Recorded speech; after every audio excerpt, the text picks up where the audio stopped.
In her will, my mother left me a key, but didn't tell me what it unlocked. Maybe she thought I'd know. Or she thought that the mystery would be enough to bring me back.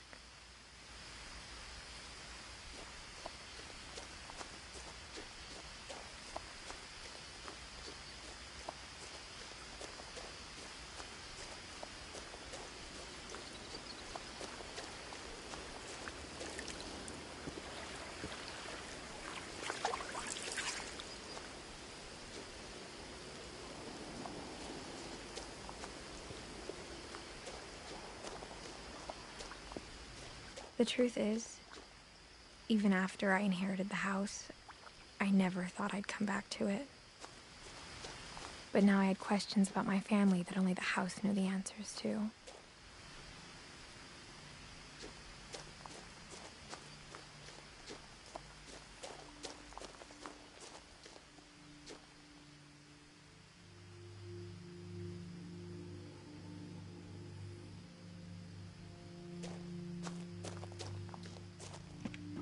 The woods around the house have always been uncomfortably silent, as if they're about to say something but never do.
The house was exactly like I remembered it, the way I'd been dreaming about it.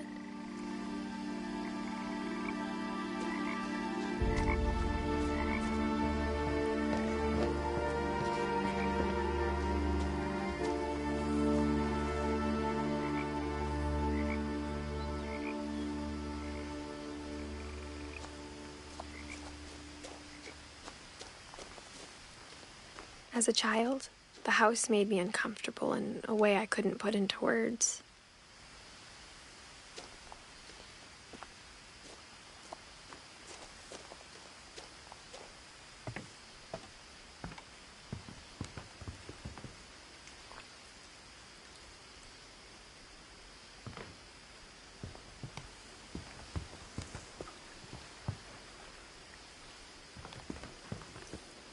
I asked Edie once about the dragon in the pond. She said it had killed her husband. I was 6. It seemed like an odd joke to me, even then.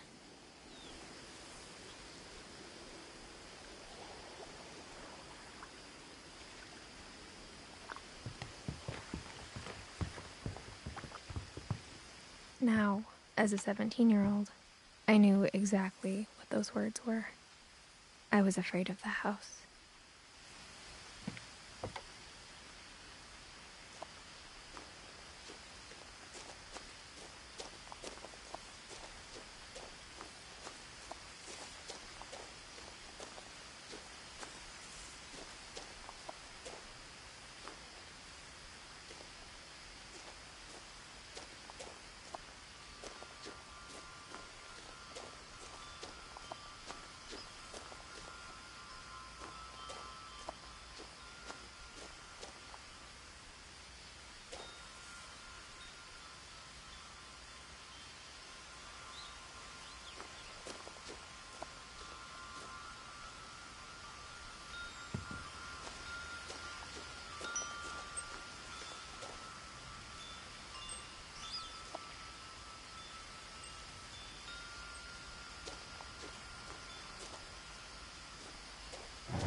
I heard something moving around in the garage.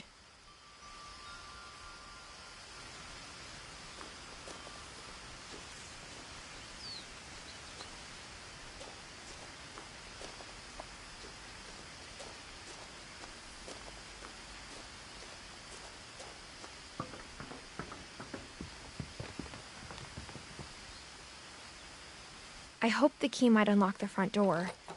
It didn't.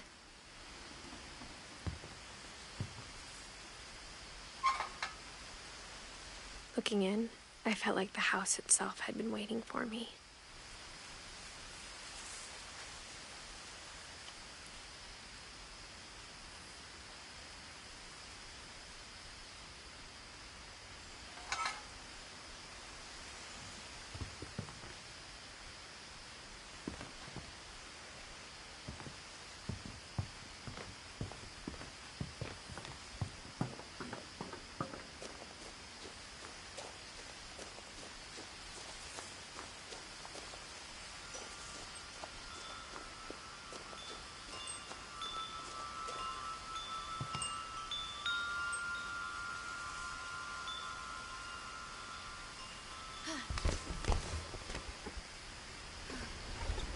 Crawling through the doggy door used to be a lot easier when I was 11.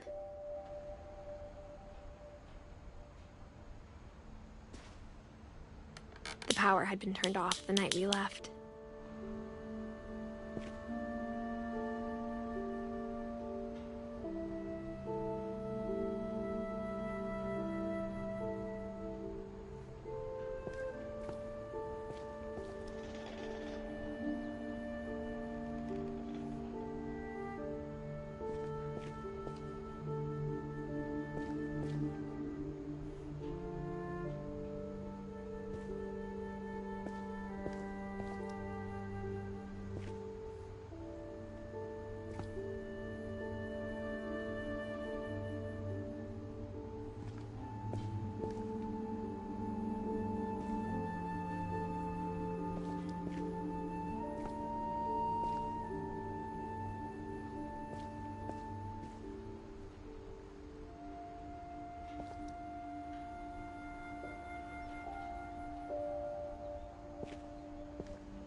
For the first time in years,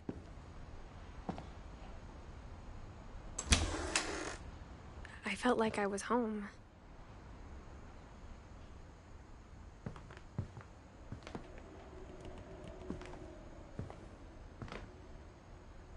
But instead of a family, there were just memories of one.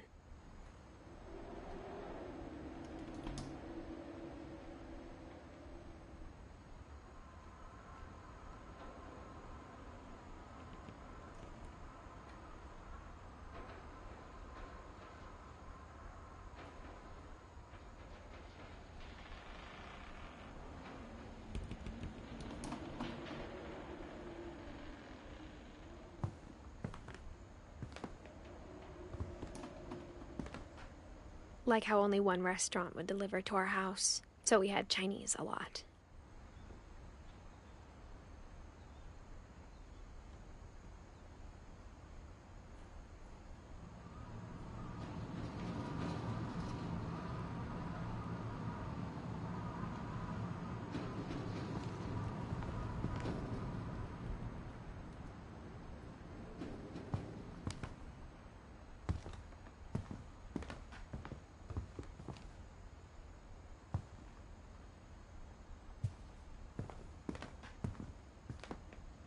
Or how after Louis started working at the cannery, we all got sick of eating salmon. Except our cat, Molly.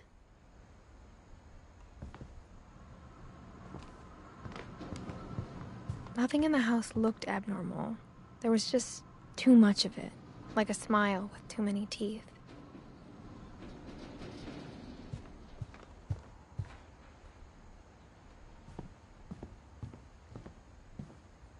A lot of things got left behind in the whirlwind of that last night.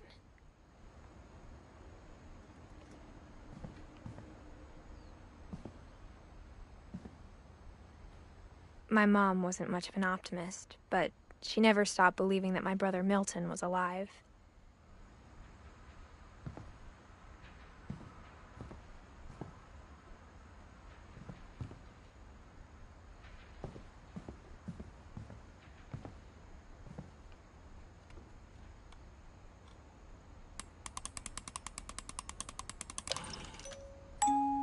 Great-Grandpa Sven built a music box for Barbara, along with the rest of the house.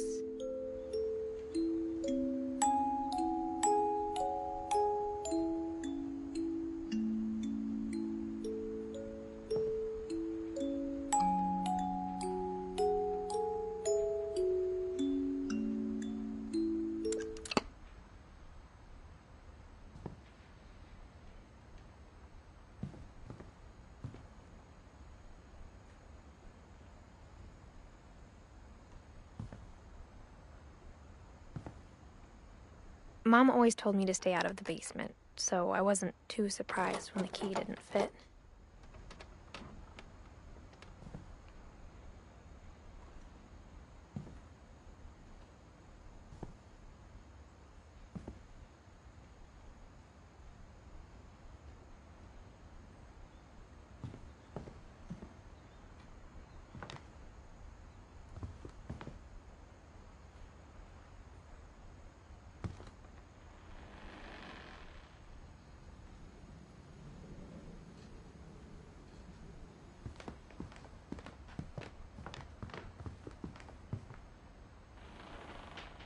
Even the fireplace had a story. Edie told me the bricks came from the original house, after it sank.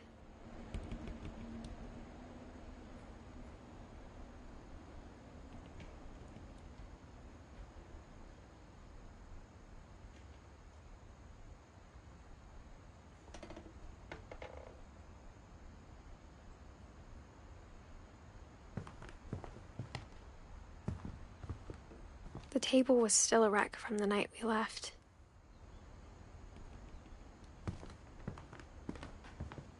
It was like a bomb had gone off, killing everyone but sparing the furniture. My mom was the only one of us who could imagine Great-Grandma Edie living in a nursing home.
After Milton disappeared, Mom sealed up all the bedrooms. Then Edie retaliated and drilled peepholes.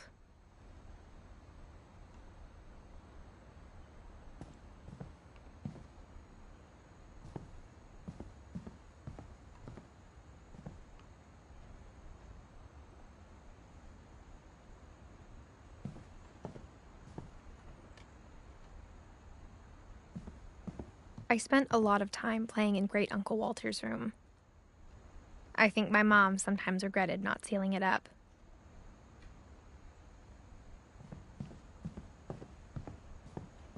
Louis told me there were secret passages, but I never believed him.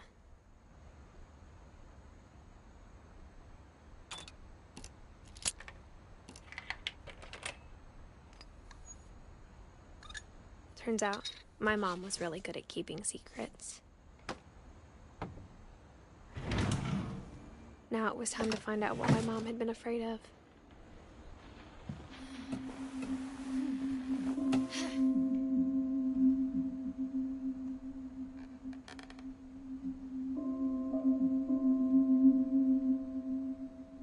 From the paintings on the wall, it was clear my brother Milton had been here before me. Reading this, maybe it sounds like I had a plan. But I had no idea what was behind that door.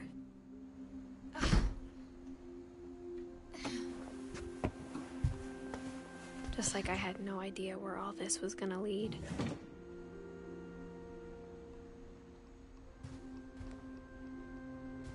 I grew up looking at Molly's room through the peephole.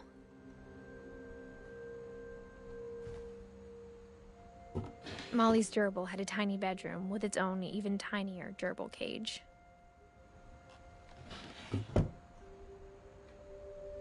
Being inside for the first time, I felt like I'd stepped behind a painting.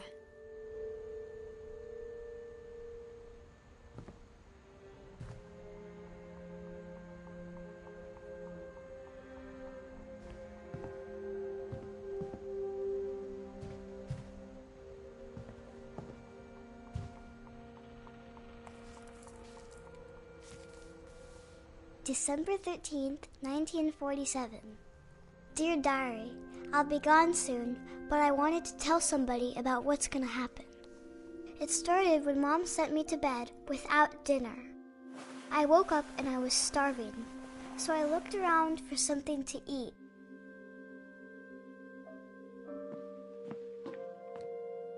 The gerbil food was dry, but I didn't mind it.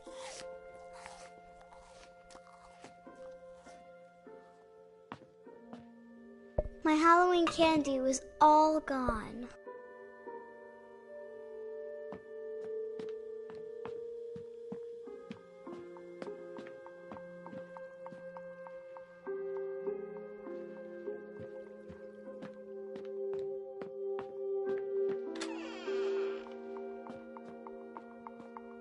I kept eating and eating.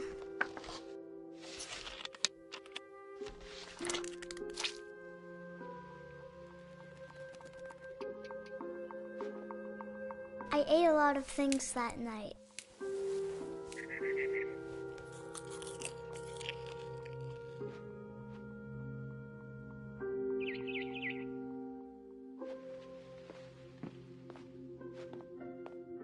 Then I heard chirping outside my window.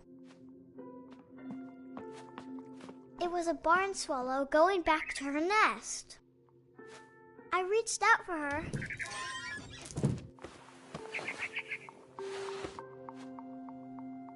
And suddenly, I was a cat.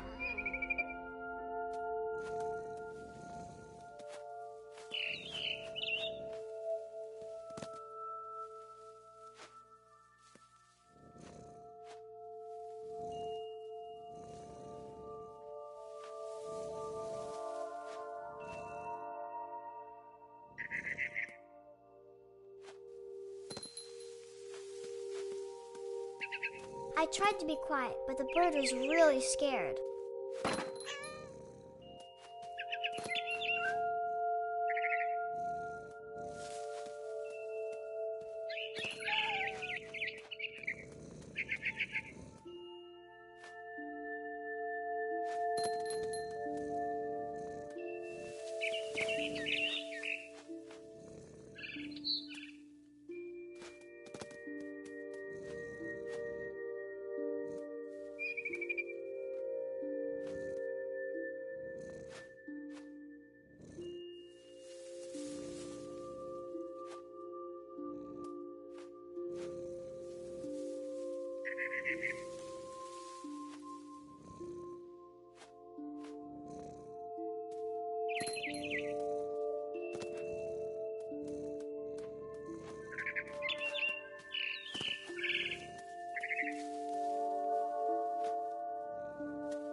I jumped and I almost got her.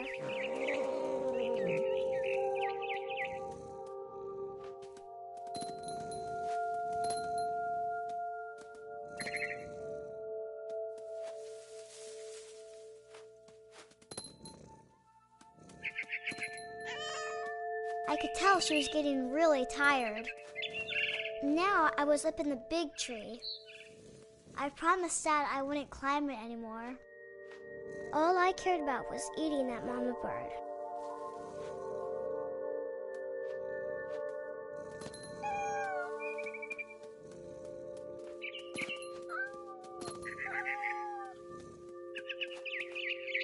I gobbled her up. And suddenly, I was an owl. First, all I heard was the wind. Then I heard little teeth nibbling in the grass.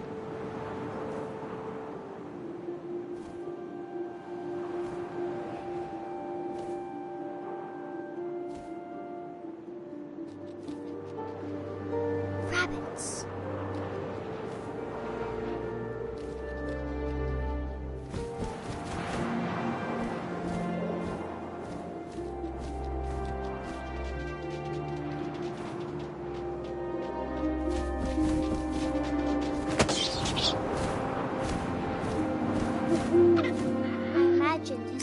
Looking up and seeing mine through my talons. I swallowed him up, and I didn't chew one bit. Then I flew off to find something bigger.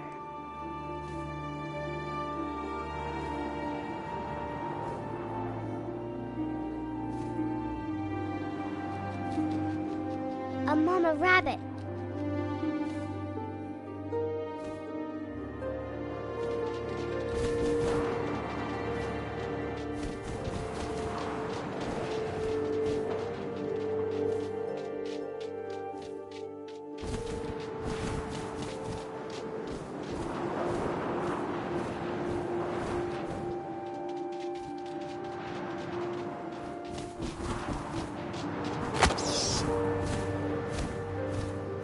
She was almost too big to carry. I started choking, but I couldn't stop eating. And suddenly, I was a shark.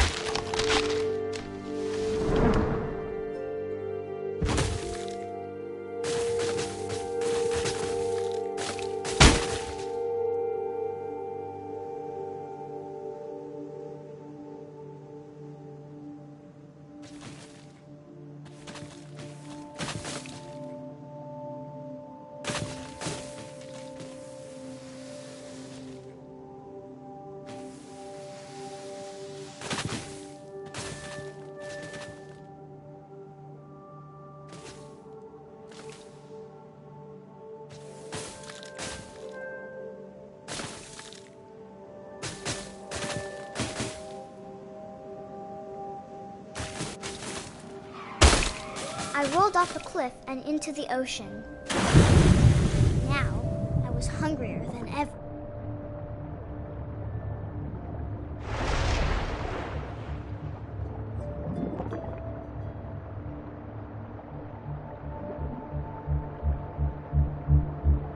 I wanted fat, juicy seals.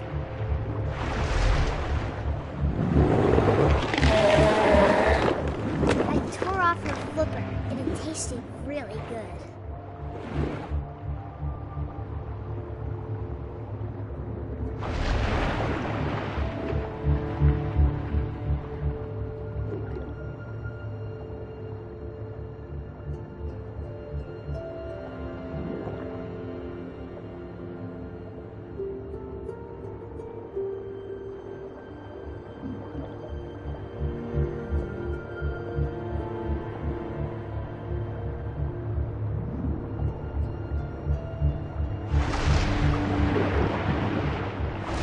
Grabbed on tight. When I was so hungry, I jumped out of the water.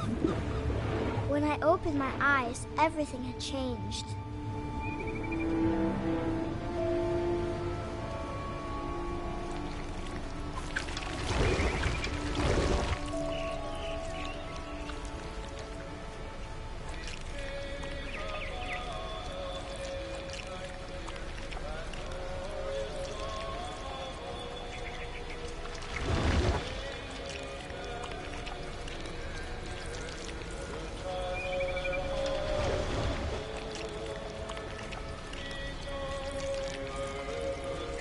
now I was a monster, and I smelled people everywhere.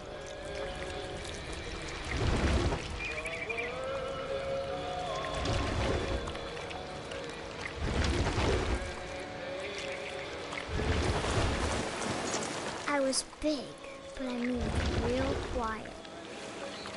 Yeah! Ah!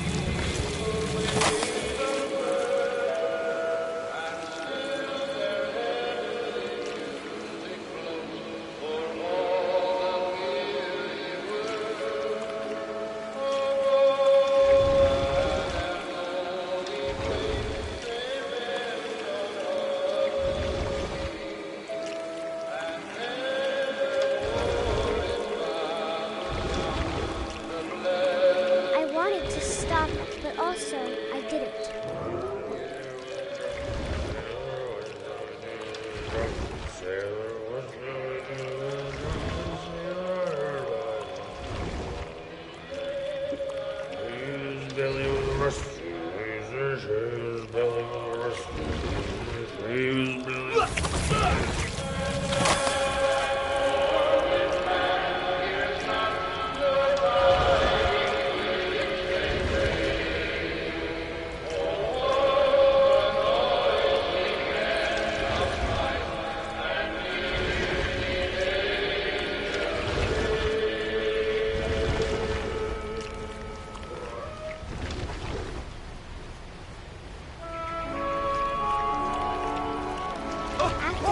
Passenger, I was still hungry. And to cross the water, I smelled something new. Something I had to have, so I swam towards it.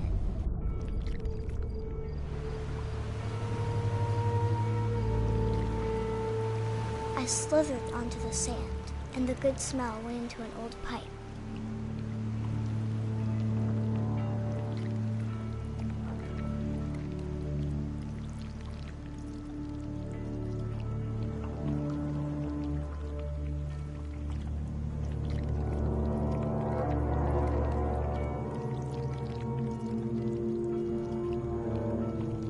I got closer and closer.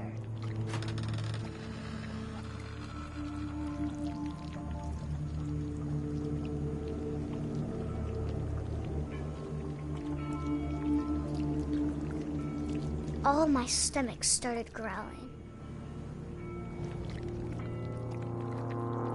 And suddenly, I was me again. I held my breath for a long time, but I couldn't hear anything. I think it's waiting for me to fall asleep. But it's not going to wait much longer. It needs to feed, and we both know I will be delicious.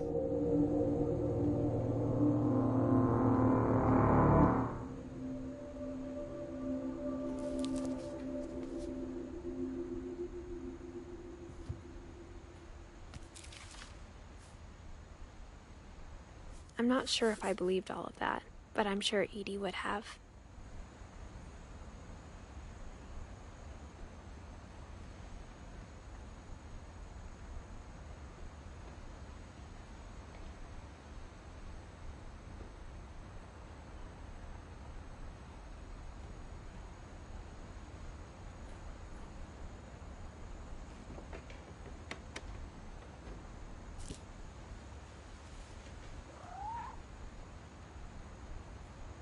I got the sense Edie had spent a lot of time here, before my mom sealed the doors.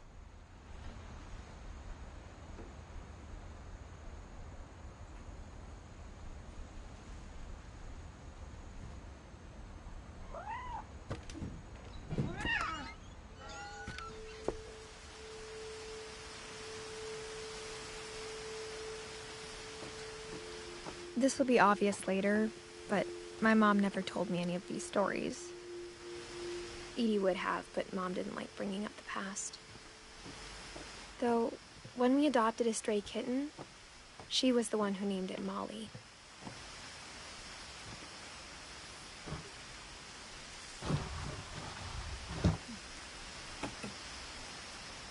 I spent a lot of time in Great-Grandma Edie's room.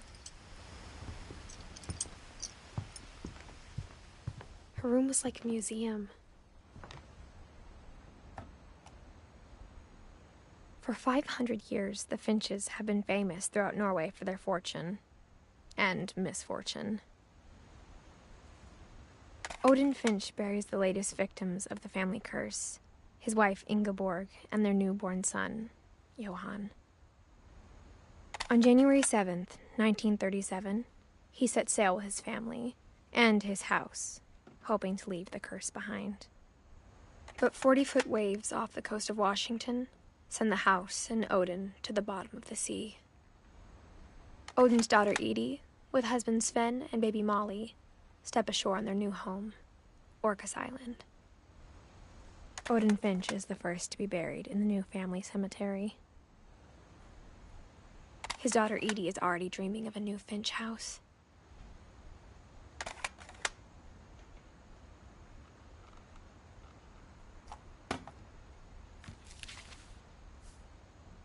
Whatever's wrong with this family, it goes back a long ways.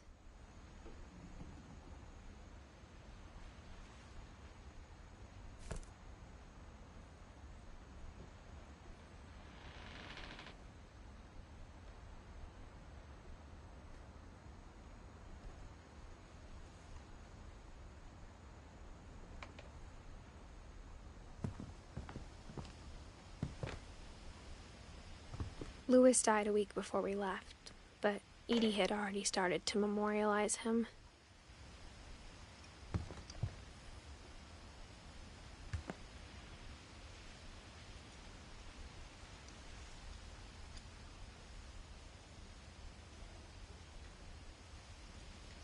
Edie knit me a new pair of gloves every year, just in time to replace the old ones.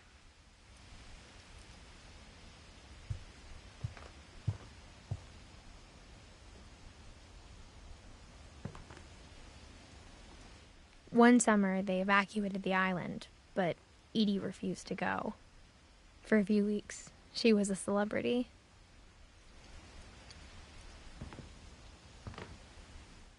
I hadn't thought of myself as Edith Jr. for a long, long time.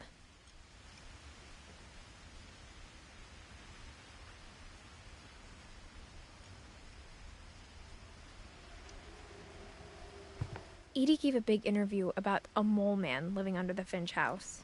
My mom was furious.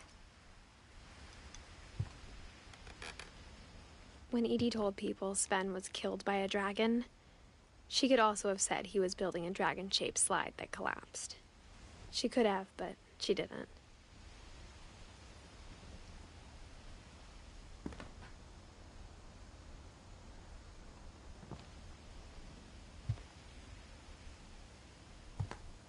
Even in her 90s, sometimes Edie seemed a lot younger than my mother.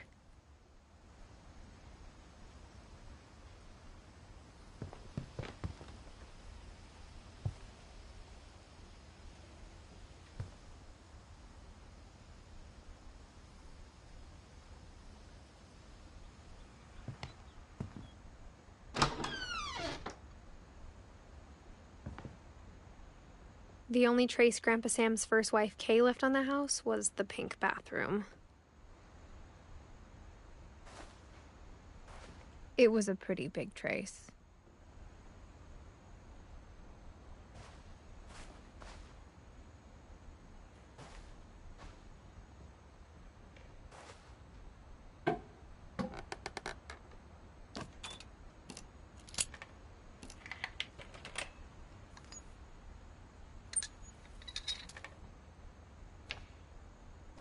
There's a secret in this bathroom. It's in the last place you would look. It isn't in the cupboard. It's hidden in this book.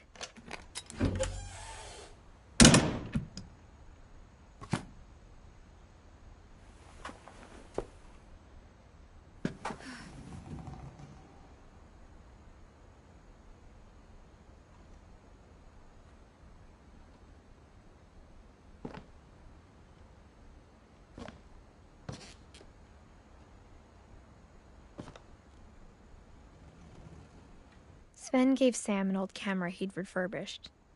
He never put it down.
I knew Grandpa Sam had a twin.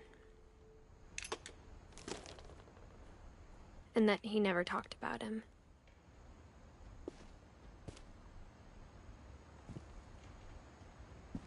I guess my grandpa didn't like history any more than my mom did.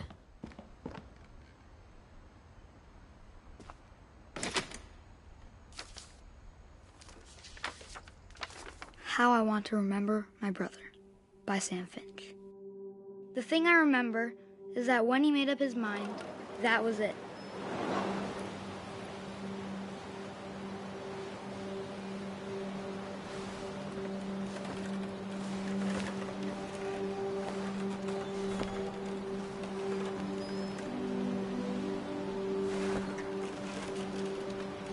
My brother said he'd die before he ate another mushroom, and he did.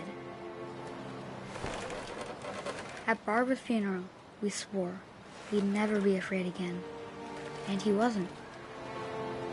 I think Calvin always wanted to fly.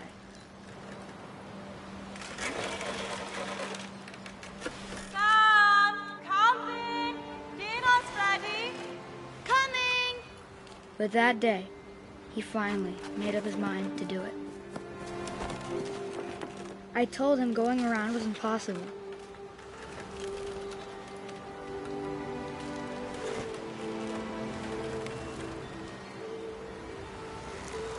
Maybe if I hadn't said that.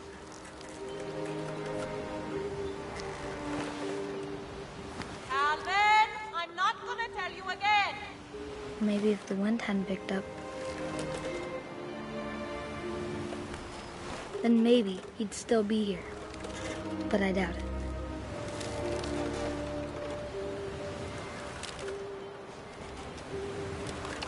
I think he'd already made up his mind.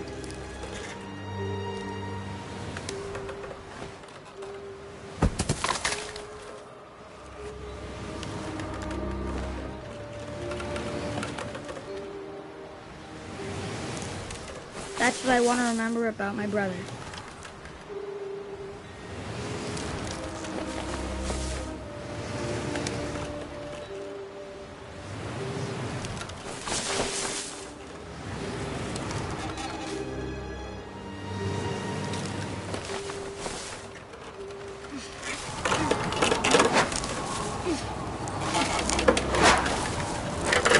The day he made up his mind to fly. And he did.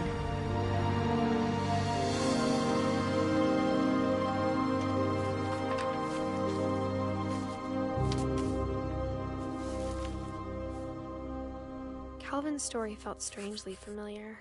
When I was younger, I remember trying to do the exact same thing.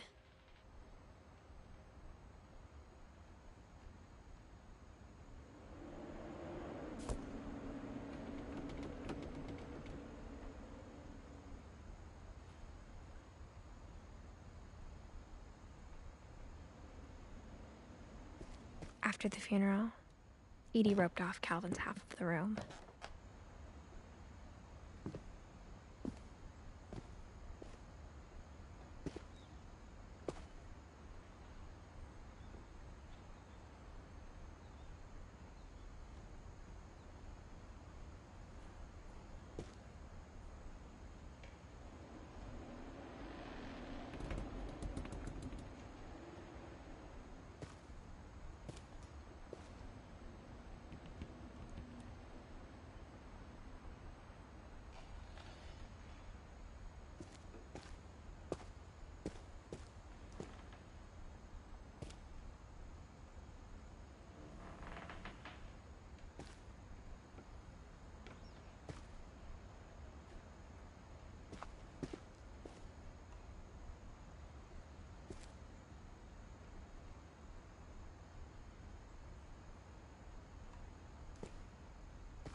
Mom said Grandpa Sam enlisted at 18 and never set foot in the room again.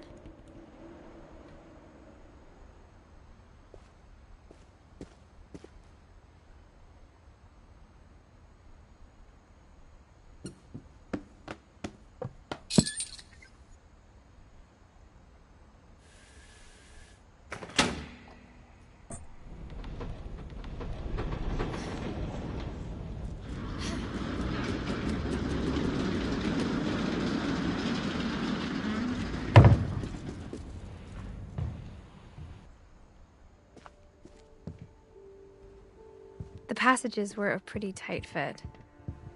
They'd obviously been built for smaller hands and bellies.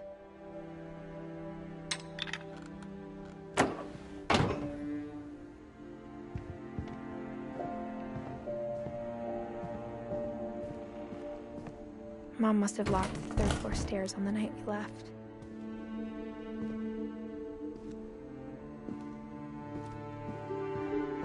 Whenever people ask me about my family, the first thing they always want to know about is Barbara.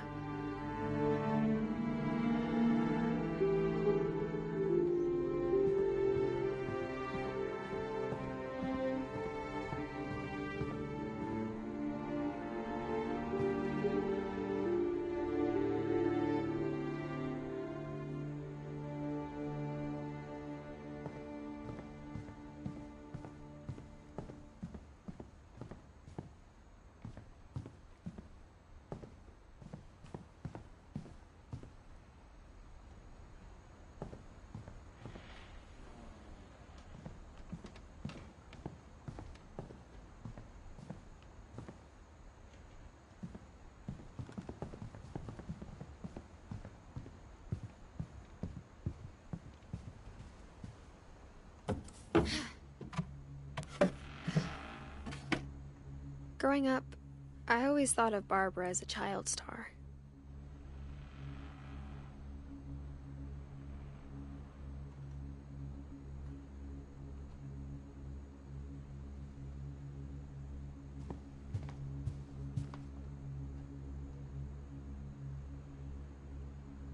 I never thought about how hard it must have been for her afterwards.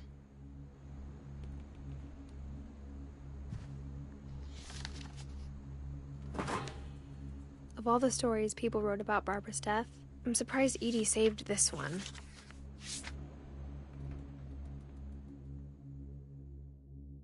Old Jack here with another ghastly tale inspired by America's most unfortunate family. I'm calling it The Surprise Ending of Barbara Finch. As a child star, Barbara was famous for her scream. Now at 16, she was all washed up, a has-been. But in a lucky break, she'd been asked to perform her signature scream at a local convention for monster movie fans. It was just the boost her career needed. Unfortunately, her scream hadn't aged well. Getting better. I think you just need the right motivation. Her biggest fan and current boyfriend, Rick, was about to demonstrate when... Now that was a great scream. It was Barbara's father, Sven. He'd slipped into a table saw and had to be rushed to the emergency room. So Barbara got stuck babysitting her youngest brother, Walter. Her convention comeback was canceled. Okay, I'm hearing frustration, but I'm not hearing terror. What if I tried... A gang of hoodlums in Halloween masks have been terrorizing Orcas Island tonight. Police are urging residents to... That came from the basement. You're right! Also, I loved your delivery on that. Why is your basement door locked? Because my dad likes making puzzles and secret passages. There's a key hidden in the music box.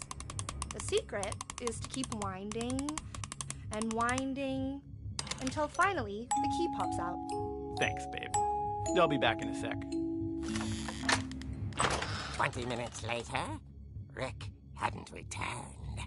So Barbara went to look for him, right on cue. She reached for the music box.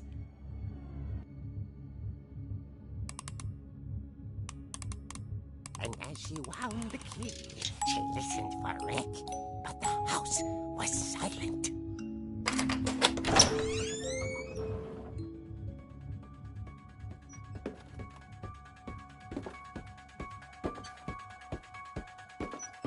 She found Rick's crutch and imagined the worst.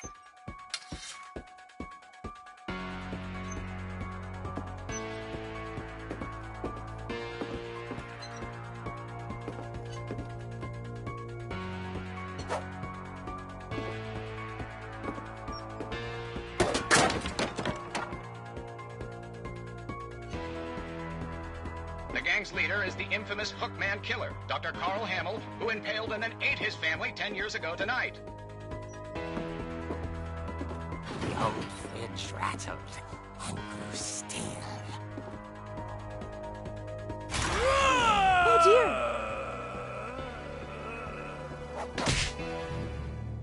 Oh! Rick? Barb, relax. I was just trying to scare you to help you find your scream. Well, I'm not scared, Rick. I'm furious. Then act furious. All I'm getting from you now is that you're hurt and confused and you're... She threw him out, but she kept a little something to remember him by. Barb, have you seen my other crutch? And she was still holding it when she fell asleep watching the late picture show. Hours later... Barbara! Walter, what's going on up there? Ah! Okay, I'm coming up, but if this is a trick, you're dead, Walter.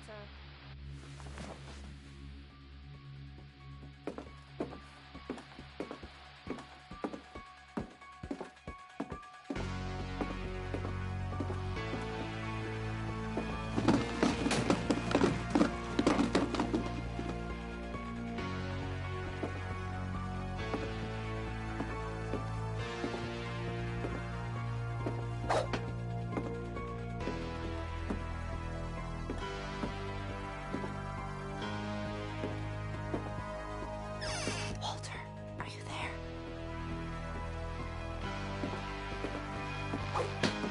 Walter vanished, but his bedside radio was still on. Orcas Island police describe the man as 6 feet tall, with a steel hook for a hand. Residents are urged to lock all doors and windows and notify the police of any suspicious activity. Barbara turned, saw the hook man, and was speechless. He was quite smashing.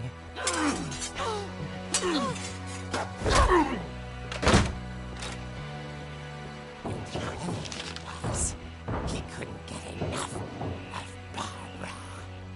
Okay, Barbara, there's gotta be another way out of here.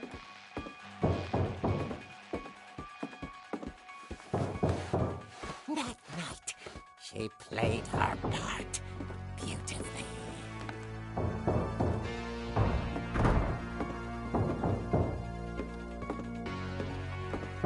She thought about abandoning Walter, but just couldn't do it.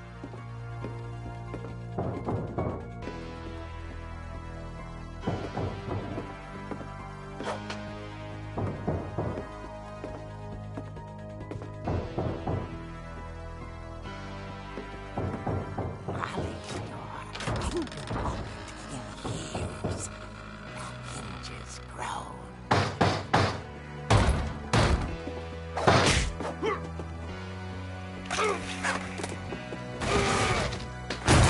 He wasn't moving, but she sensed the story might not be over yet.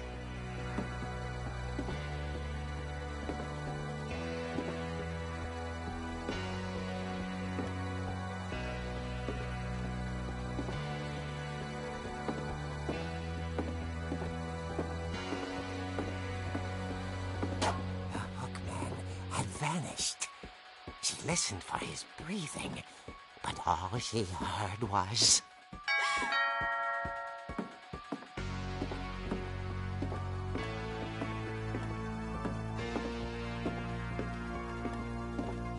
At the door, she heard whispering.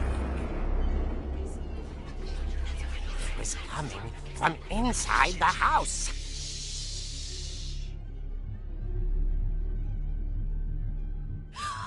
Oh dear. The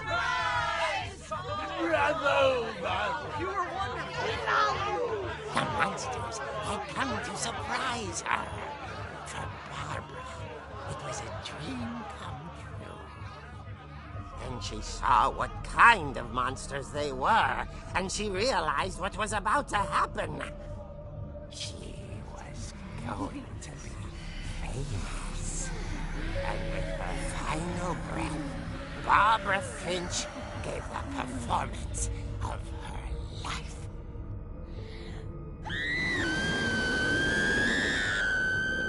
I wasn't there myself, but I hear Barbara was magnificent. Poor girl. She had a taste for stardom. But unfortunately, so did her fans.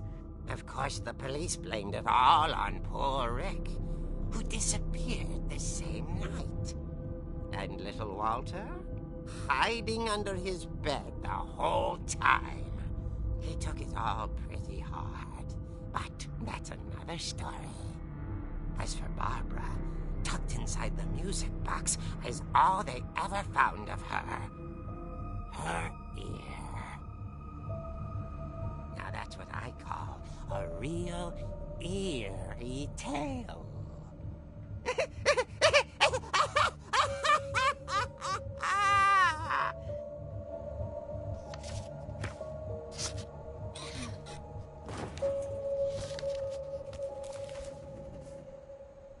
Edie told me all Barbara wanted was to be remembered, as absurd as that comic was. Maybe what Edie saw was a happy ending.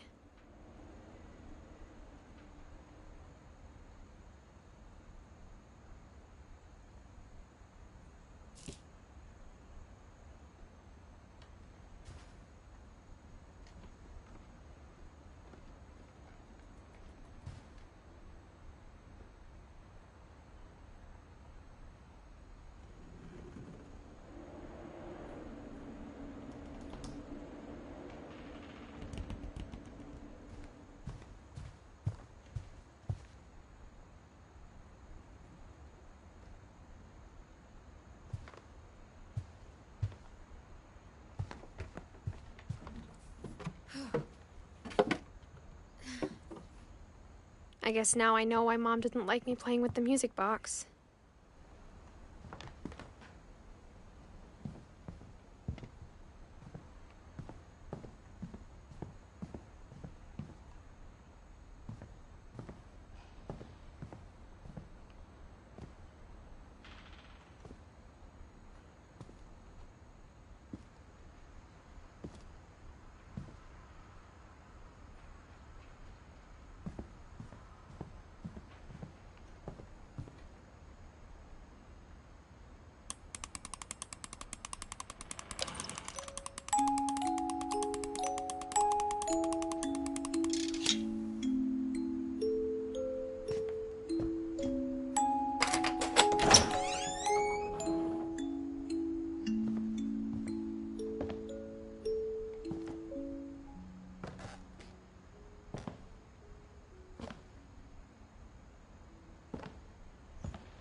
Mom said the basement was off limits, unless I wanted another tetanus shot.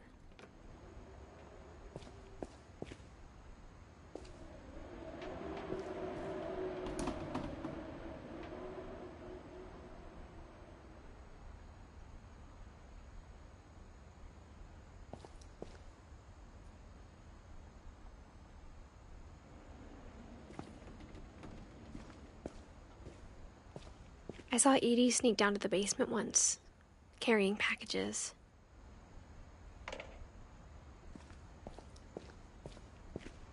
I thought maybe she was hiding presents.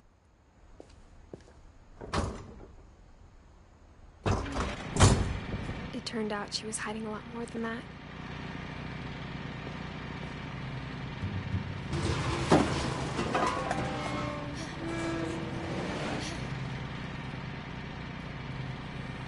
I remember asking Mom once about where Walter had gone. She said after Barbara died, he got as far away as he could.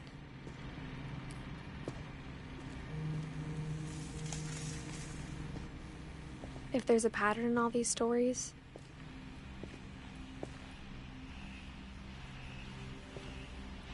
I think it's that none of us has gotten very far.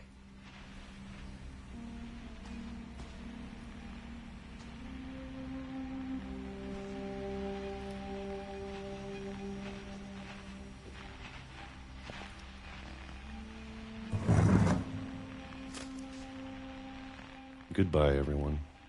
I can't believe I've been down here for 30 years. On that first day, after the shaking started, I didn't think I'd survive a week.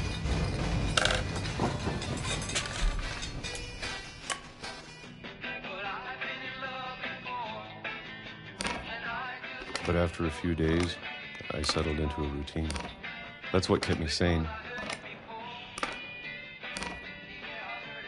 Having a schedule, living for today. I always expected to be dead tomorrow. But if you wait long enough, you can get used to anything.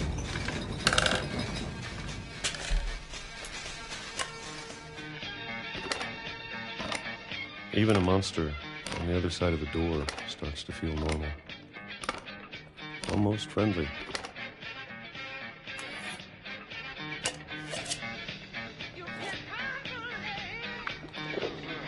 And then one day, everything just stopped. Whatever that thing was, it was gone. Maybe it got tired of waiting. Or maybe I just got tired of being afraid.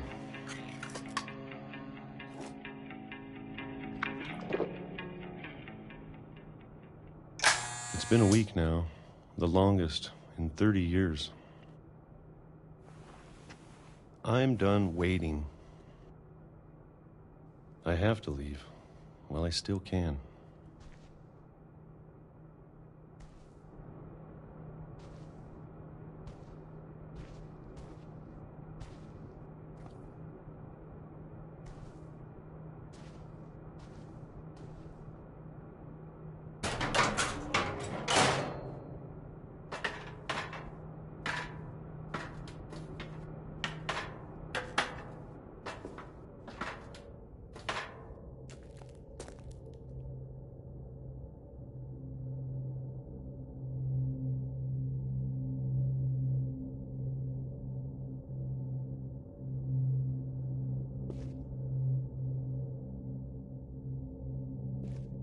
I know it's out there, somewhere.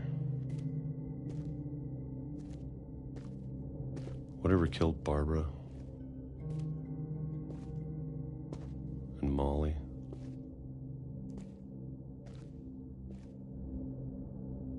and Calvin.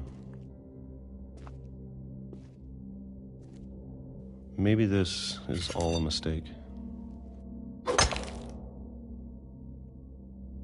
But I need to stop living the same day, even if it kills me.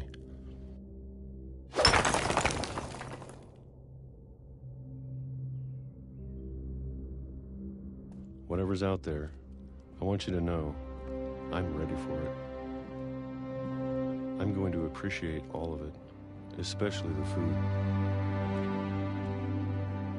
I don't mind if I only have a year left, or a month, or a single week. I'd be happy with one new day.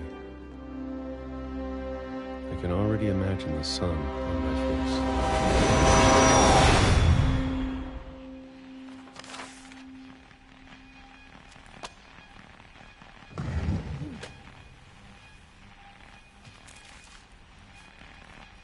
Walter died when I was 6.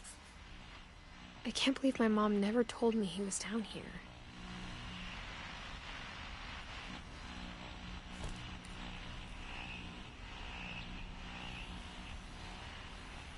I'm sure my mom was trying to protect me.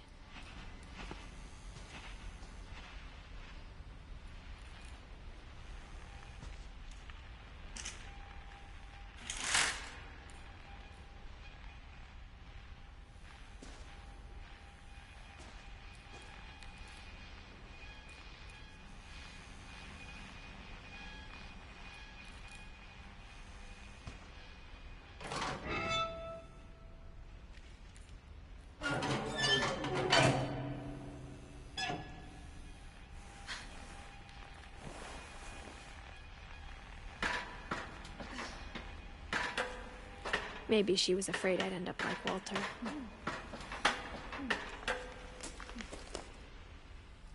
But if she never told me about an uncle under the house,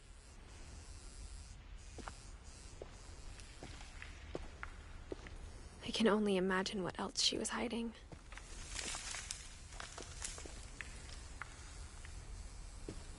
I don't want to make the same mistakes she made.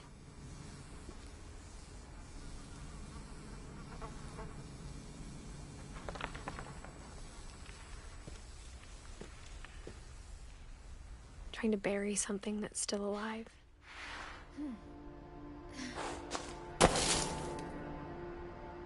Now that there's only one of us left, or maybe 2,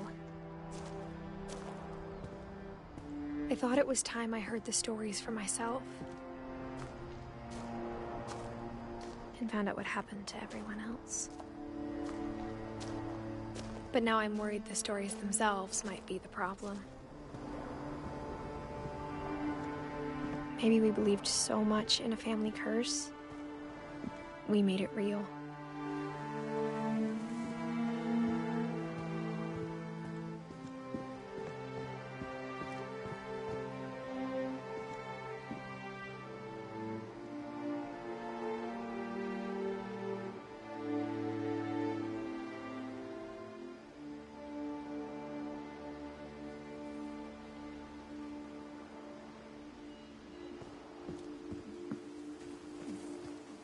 I don't know if I should even be writing this.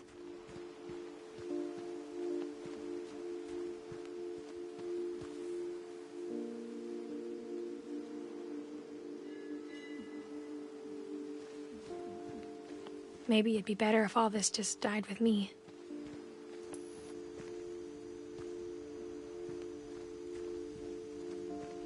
But I thought you should know about your family. And the history you're a part of.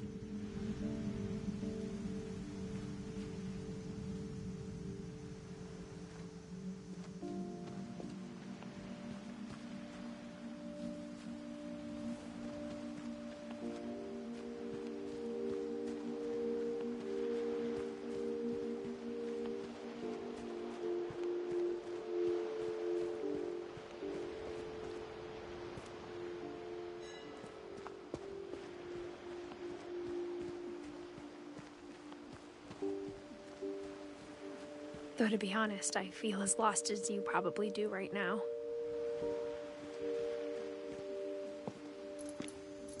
I think the people in these stories believed them, for what that's worth.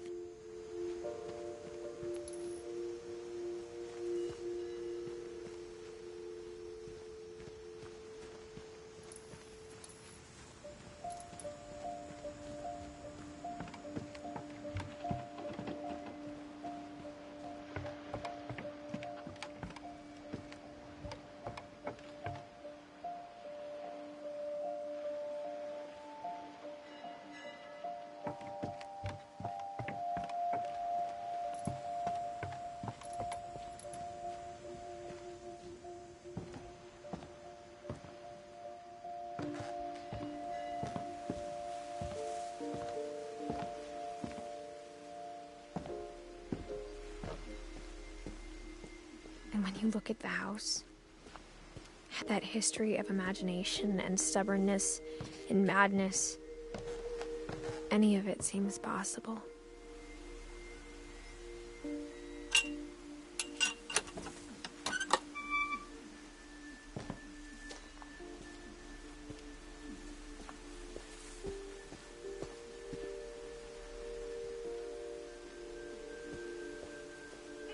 I think we've been surrounded by death for so long, we've just gotten used to it.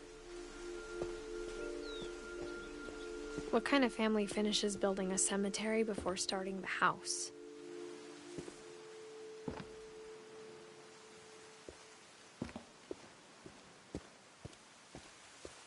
It's embarrassing for me to admit this, but the pet cemetery made me more uncomfortable than the human one.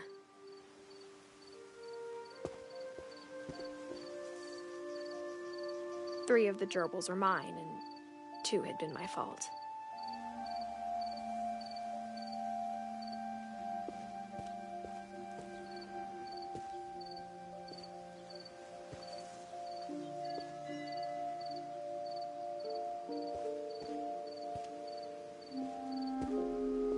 Sven built the house, but it was Edie who designed the cemetery.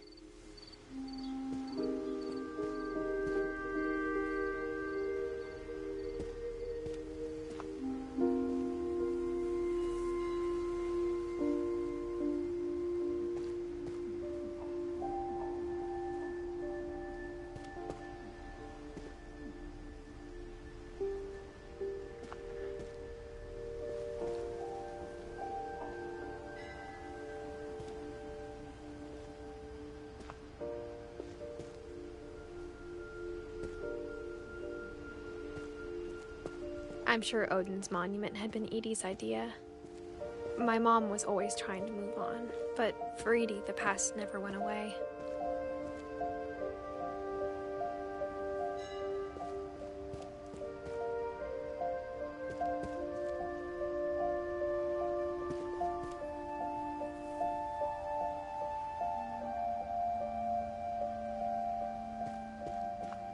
She could see it poking out of the water at low tide.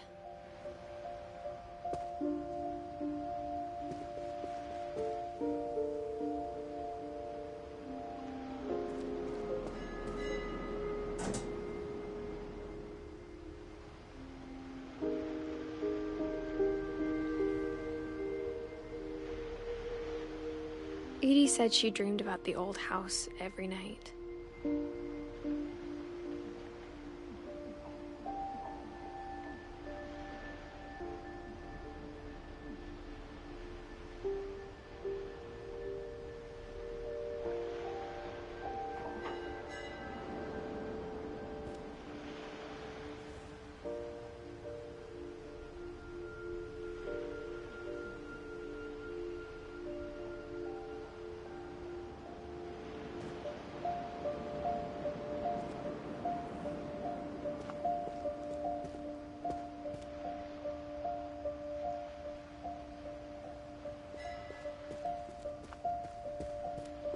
Edie's side was always easier for me to understand. But the older I get, the more I can see where my mom was coming from. Her dad had been pretty strict, but it wasn't enough to save her brothers. She was just trying to do better.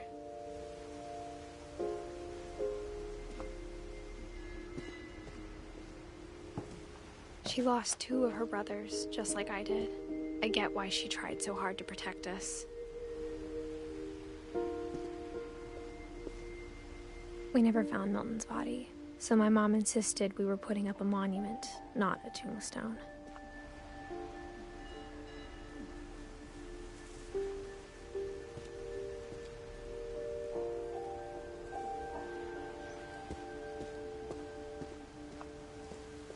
There's so many things I wish I could ask my mom now. Part of me thinks this is what she wanted all along. For me to come back someday and find everything out for myself.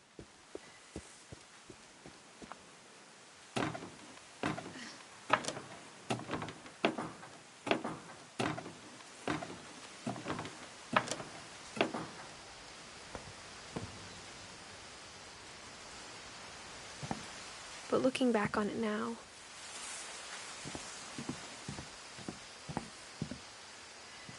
if she told me there was going to be so much climbing, I never would have come when I was 22 weeks pregnant.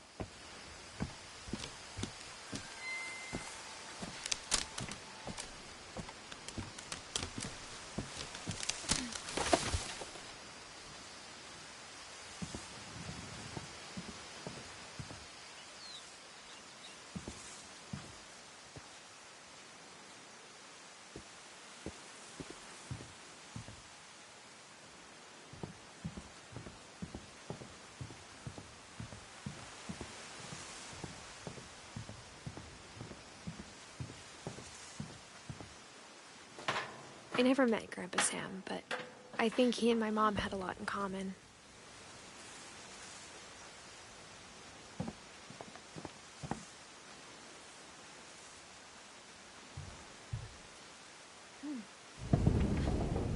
They were both pretty intense.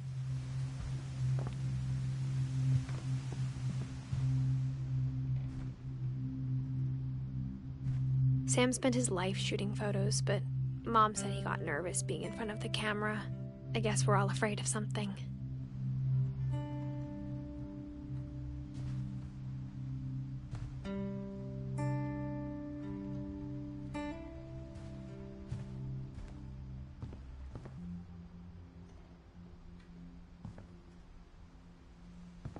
Instead of hiding from death, Sam seemed to go out of his way to meet it.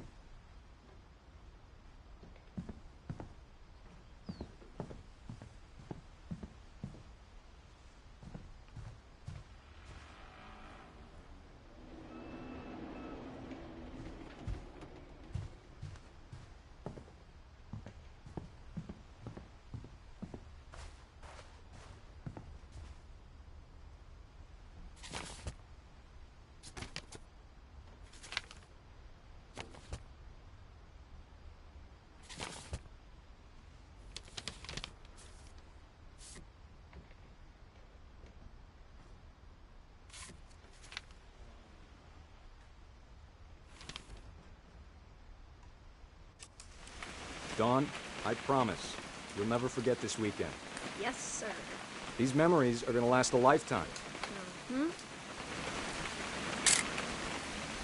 I gonna have to shoot anything? It's a hunting trip, Dawn. Shooting is strongly encouraged. Shouldn't we be leaving? Just want to get a shot of you, Dawn, then we can take off. Not quite. What? Perfect. It's gonna rain the whole weekend, isn't it?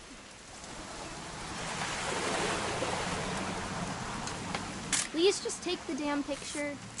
Hey, language.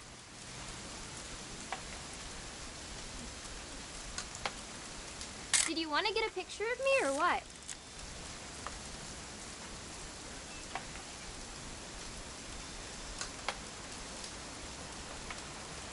I will never forget this weekend, Dad. That's the spirit. Okay, got it. I'm gonna take some pictures, okay? Just be careful. That camera's older than you are.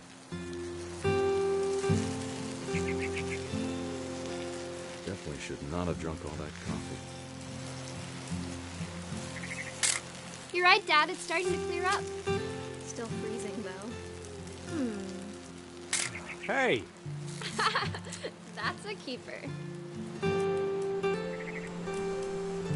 I'm just saying, I'm not always gonna be here, Dawn. You'll need to remember this stuff, if you want to survive. I'll be fine, Dad. You know who else thought he was gonna be fine? Some guy who died. Dawn, I'm being serious. I know, Dad.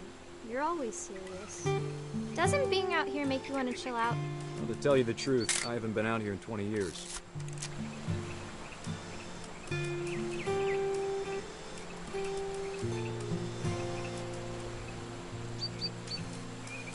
Last time I was with my brother Calvin. Man, that was a great trip.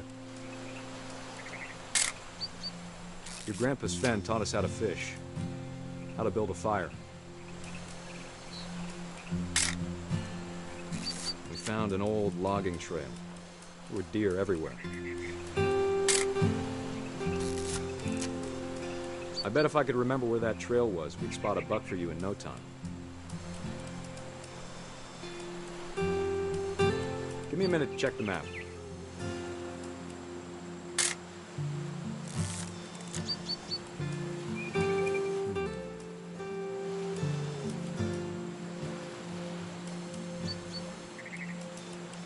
Let's see.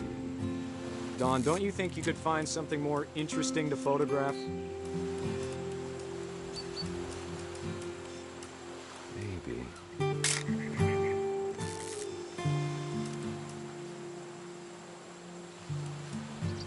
What was it? It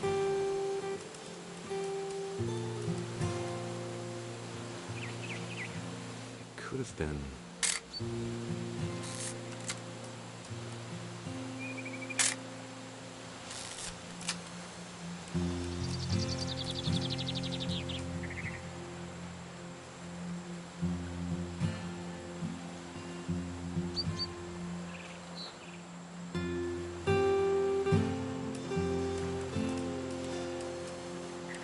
Dad!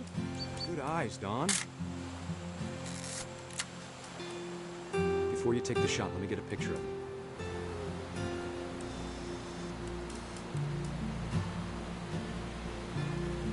Dad, I... Let me get behind you. Do I have to do this? Don, you don't have to do anything. Great shot, Don!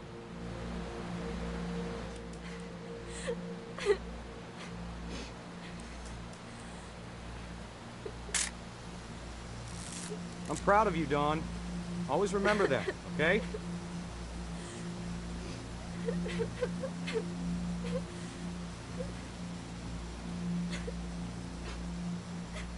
Sorry, Don. Just gotta reset the timer.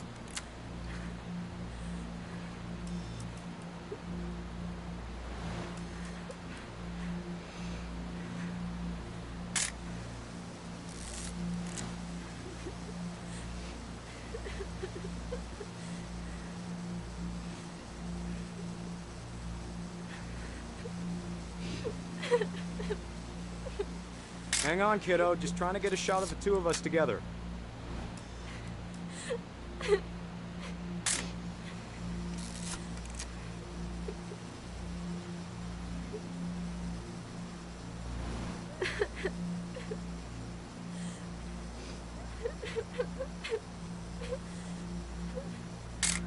Crap.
Dad, it's twitching.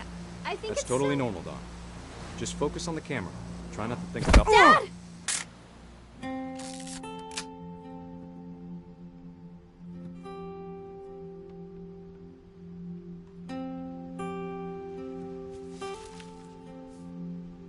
Of all these stories, that's the one I wish most that my mom had told me.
After Sam died, my mom and Edie got really close.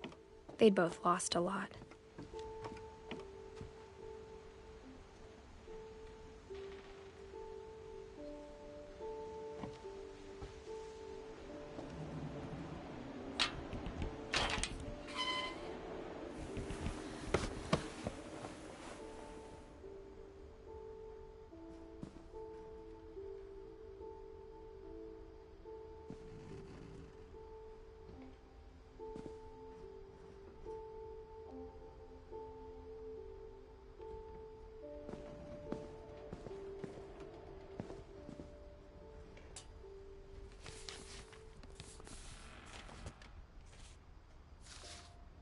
Dear Kay, do you remember the way Gregory used to laugh when he thought he was alone? Like something funny was happening, but only he could see it. I think he saw things the rest of us don't.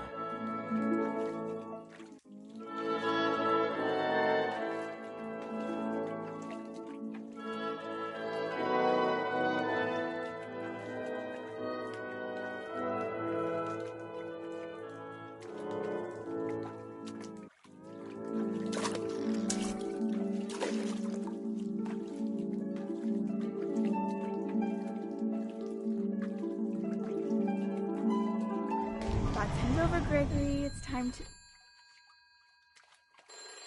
Hold on, sweetie. Hello? Sam, I told you I don't want to talk right now. I wonder what he saw.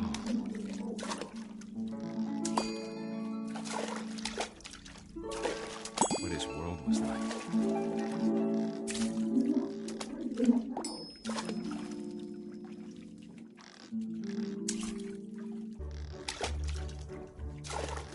Reminded me so much of Calvin.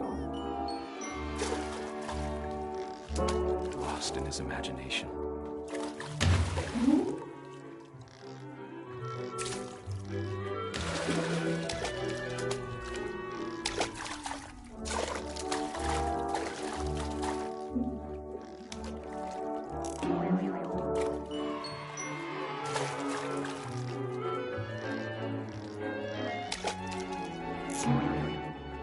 I know how silly it sounds.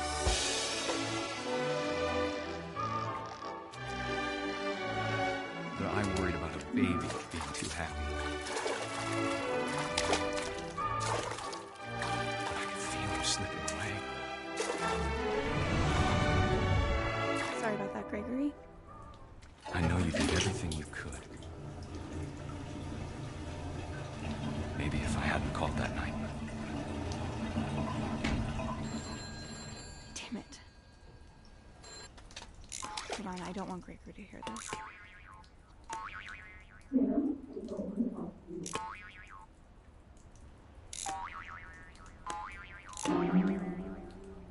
I wish he could have told us about the world he saw.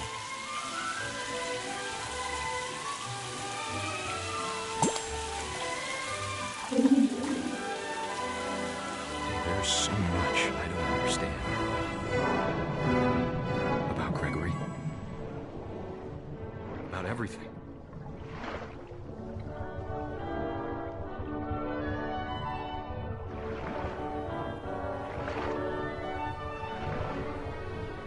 But I know what happened wasn't your fault.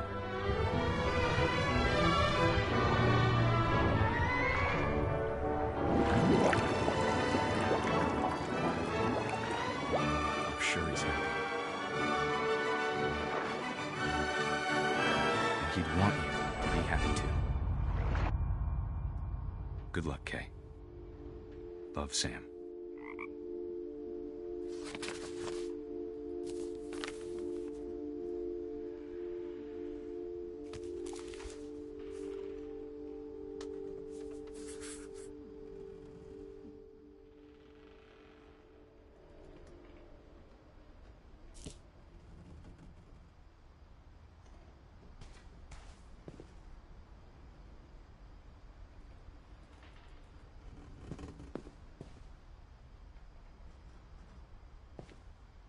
I can't imagine my mom ever writing poetry, and yet...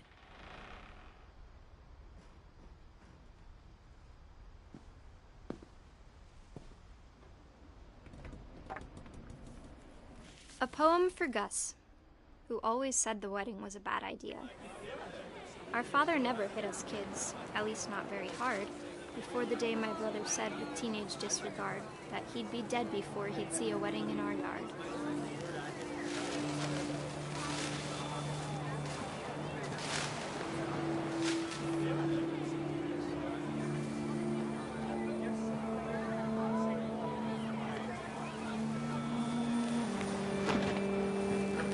My father made him come, of course, but Gus stood far apart, just flew his kite and bottled up the storm inside his heart.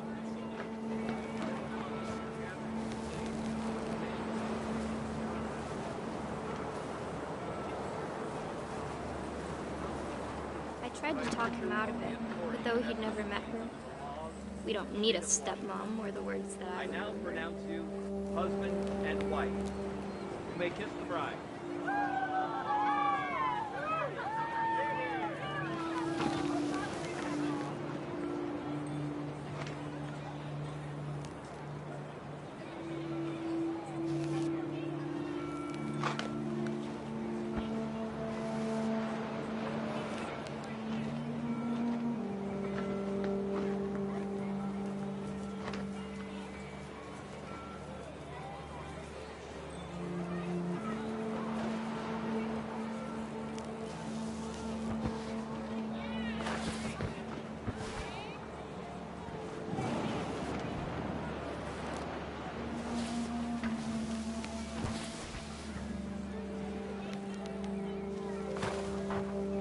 When the time for photos came, Dad ordered him to Come here.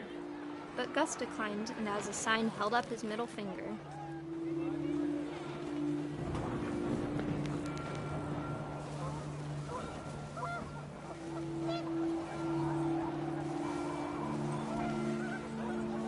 The wind picked up, and panicked geese appeared and quickly went. But all the humans did that day was go inside the tent.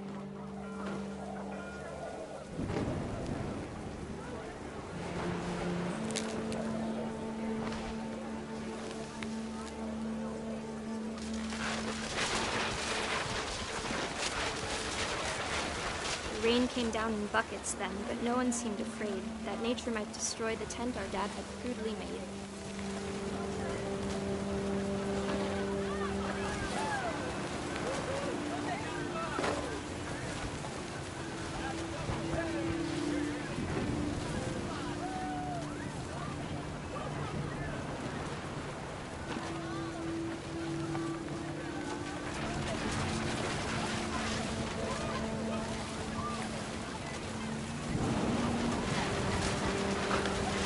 Thunder sounded much too close and full of angry power.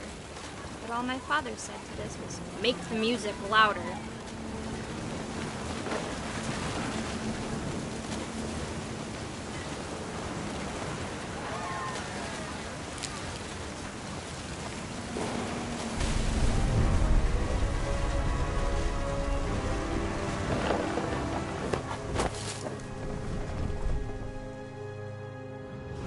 I wish that I could truly say I thought about you on that day. Out there on the beach alone, just you, the wind, the sea, and foam. But I didn't, until we found you.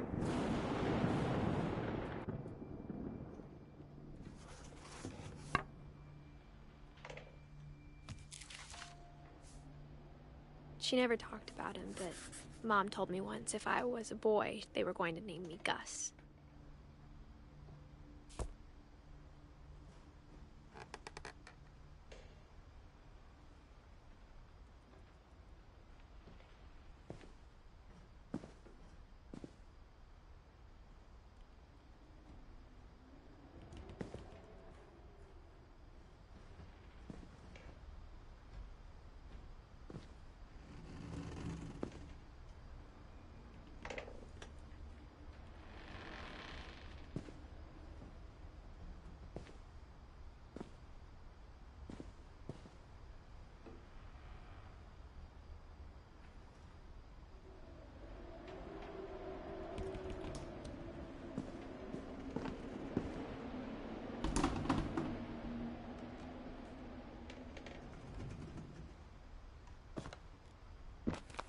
My mom moved up to the loft after her brothers died.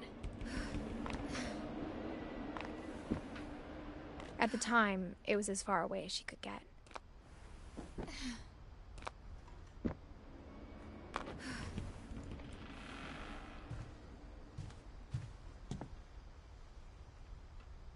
She spent a summer building houses in Calcutta, where she met my dad, Sanjay.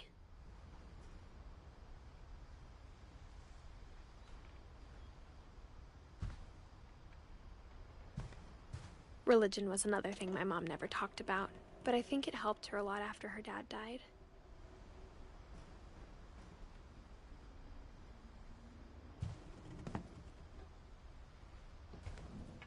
My mom moved to India a week after graduation and got a job teaching English. Louis was born a year later.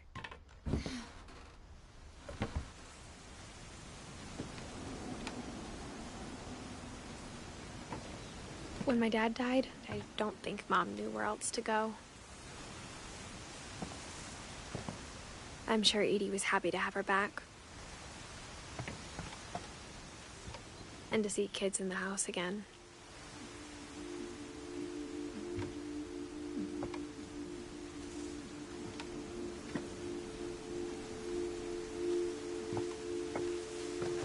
The house had to get a little bigger, but Edie was used to that.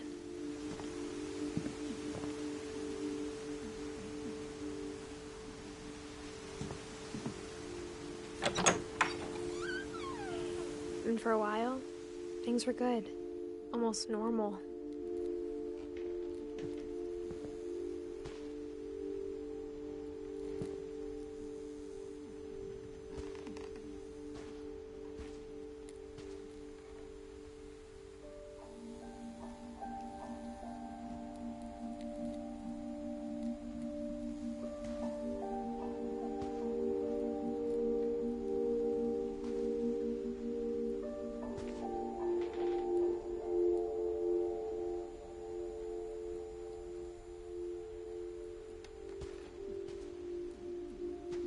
But it didn't last.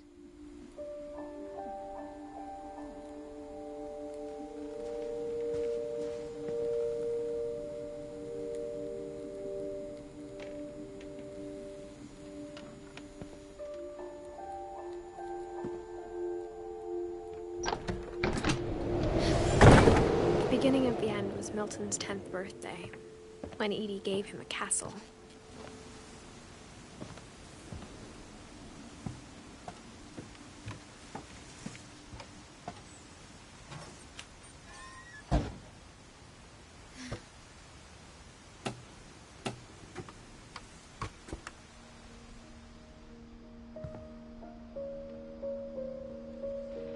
I think Edie was happy to finally have another painter in the family.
Milton Finch in The Magic Paintbrush.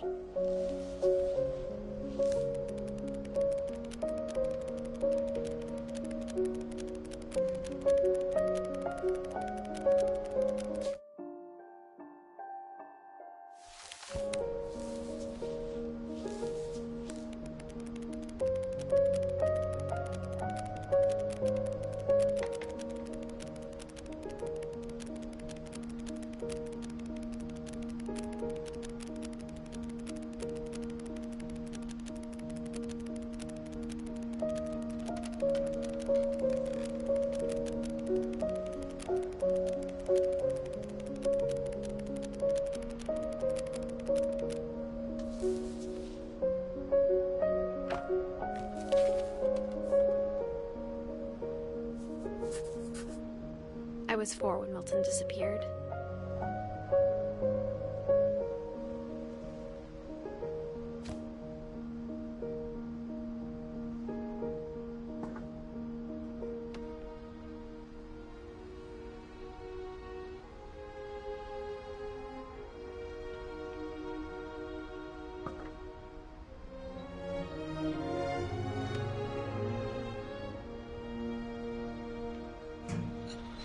Mom spent months searching for my brother.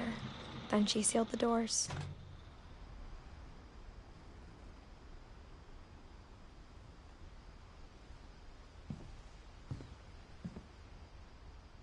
Whatever Milton had found in the house, Mom didn't want it getting out.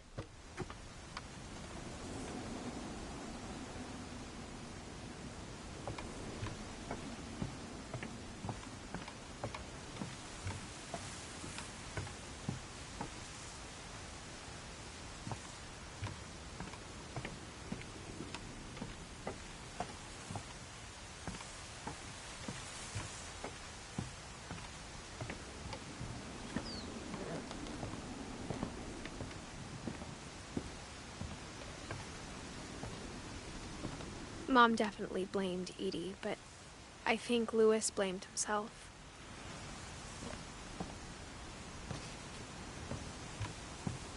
After he graduated, he just spent more and more time in his room, until Mom got him a job at the cannery.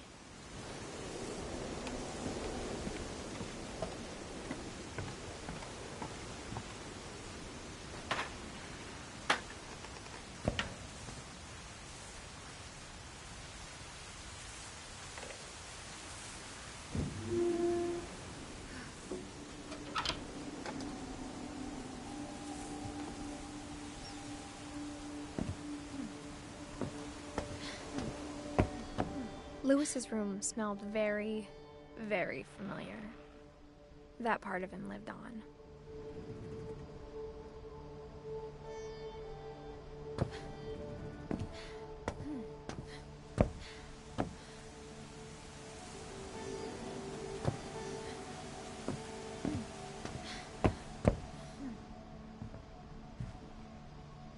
Louis and I spent a lot of time playing games together, but he was surprisingly bad at them. He died a lot.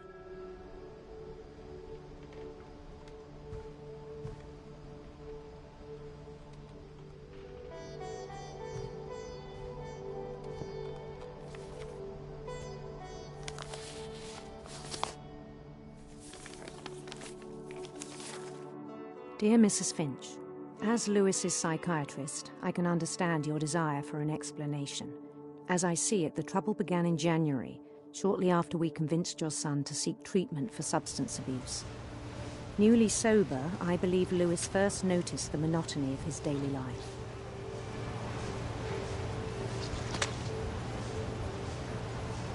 He kept working at the cannery.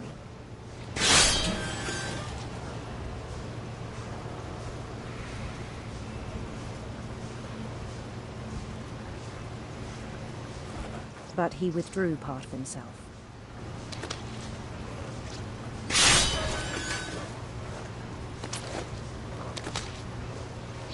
In our sessions, I saw the same behavior. His mind began to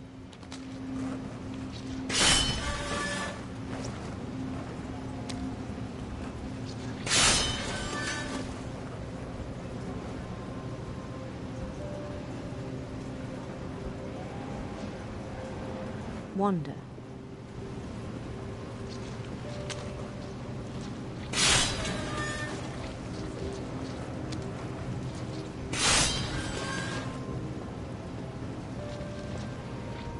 I asked him to describe it. He said he started small, imagining a labyrinth. He'd feel his way about. Then something moved. Bats and toads.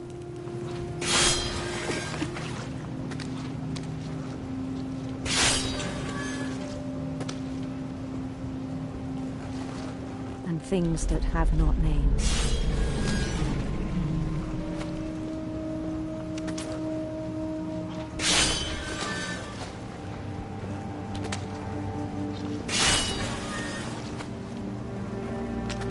He knew it was all in his head, but he took it very seriously. I had hoped he'd find himself.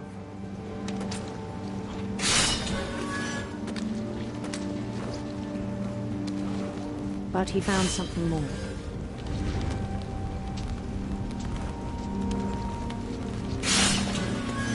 I worried about him then,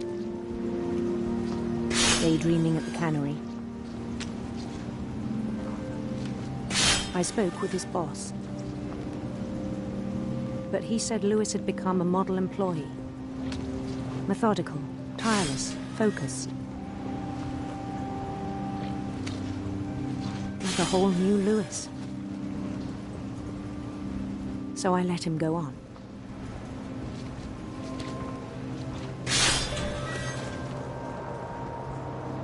I even encouraged him. It seemed very promising at first. He told me he'd made a new friend.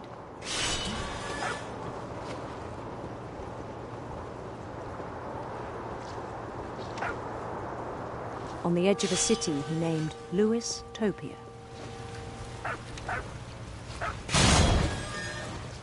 He built the city up slowly, brick by brick.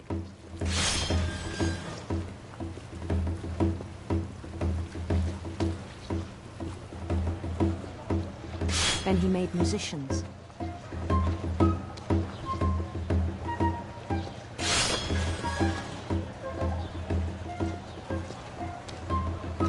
And songs for them to play.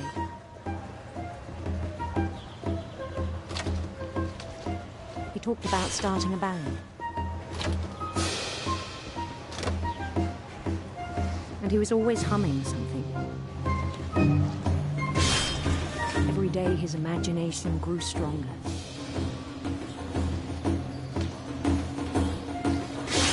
He no longer spoke at the cannery. But his chopping was as reliable as ever. Then one day it struck him that all the cheering crowds, even the stones under his feet, were all in his imagination. So he could do whatever he wished.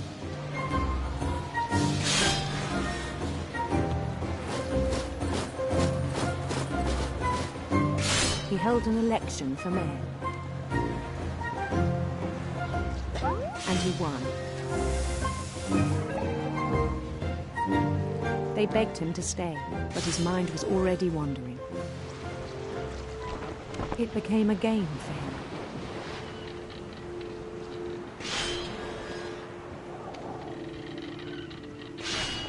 He'd conquer a city, then immediately push on. New Louisville.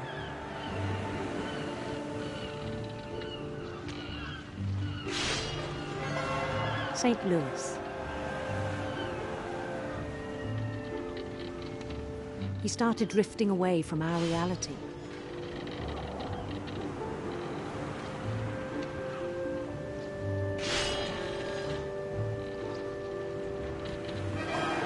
Minneapolis, until one day he forgot to go home from the cannery. Even as his mother pleaded with him, part of Lewis kept sailing on.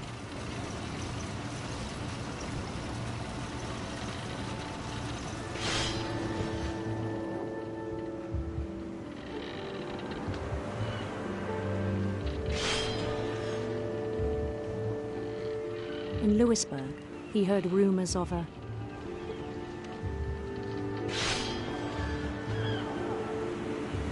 beautiful prince.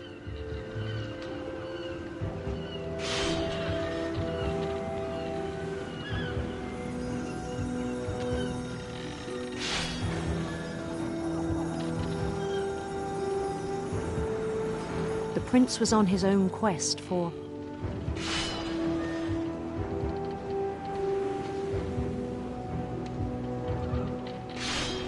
sinister serpents.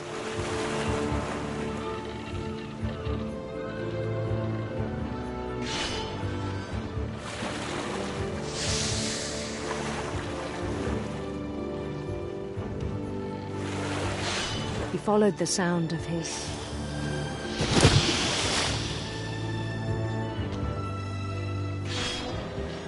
electric sitar.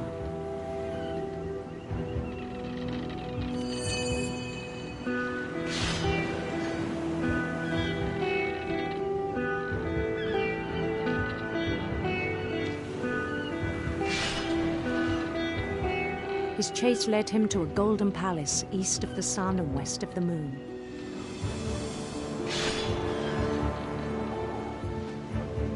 Even then, his logic remained sound. He knew the world was all in his imagination.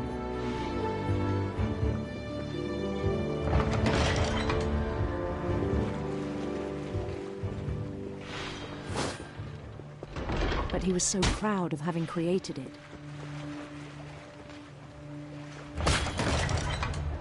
In his own eyes, he'd become something greater than a king.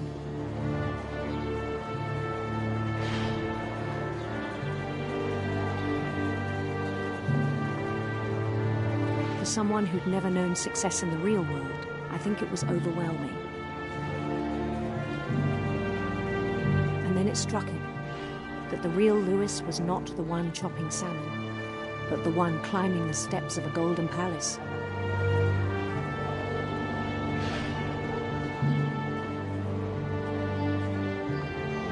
My imagination is as real as my body, he told me.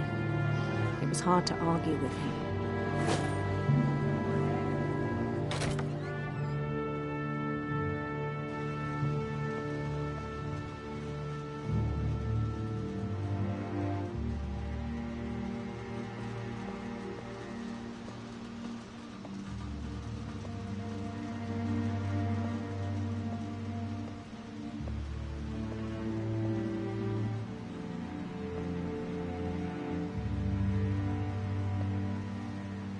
Began to forget the world we know.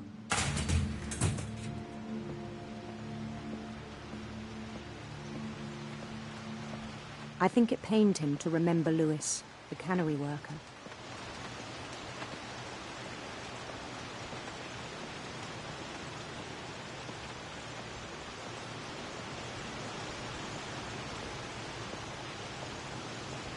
He began to despise the man with a royal contempt.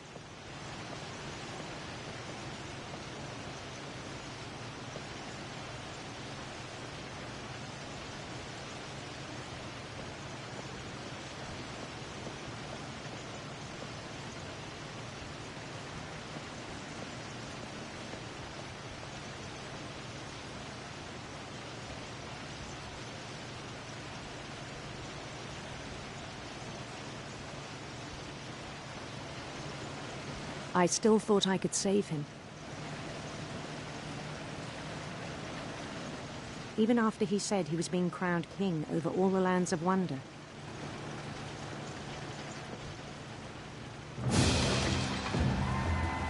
The palace would be packed with his companions.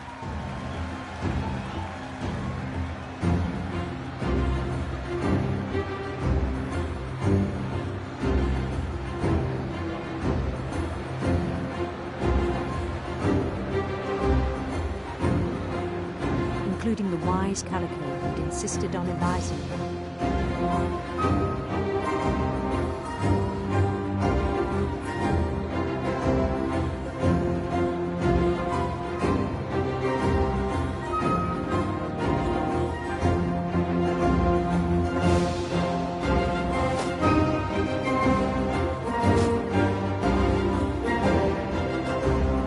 His prince waiting, holding his crown.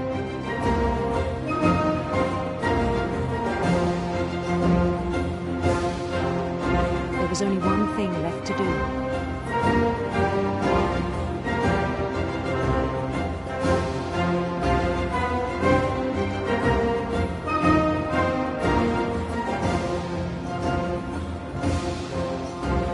Bend down his head.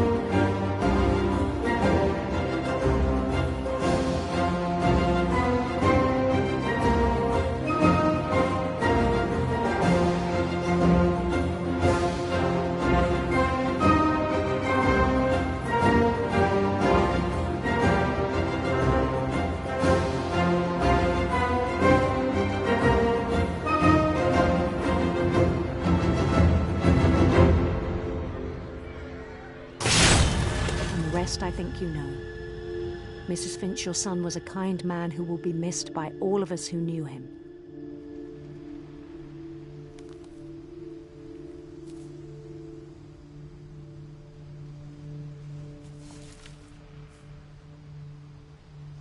My brother was really cool.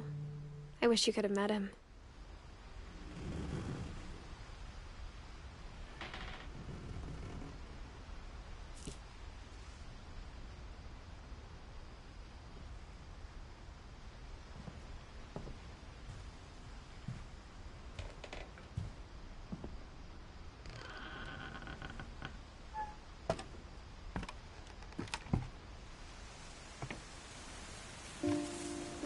On the way back from Lewis's funeral, my mom told me to start packing.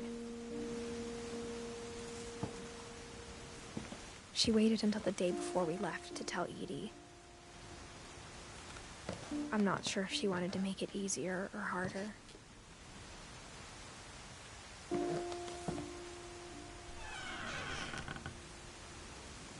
I wish we'd stayed.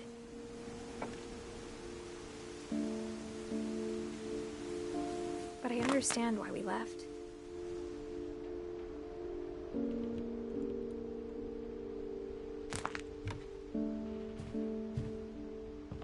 My mom ended up leaving everything behind.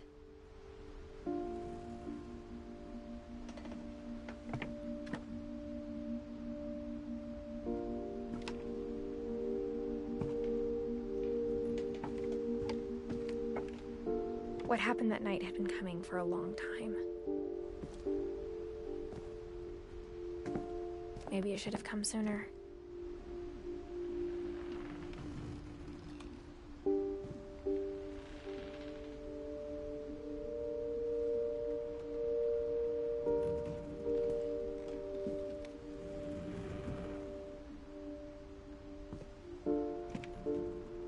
But it had to end one way or another.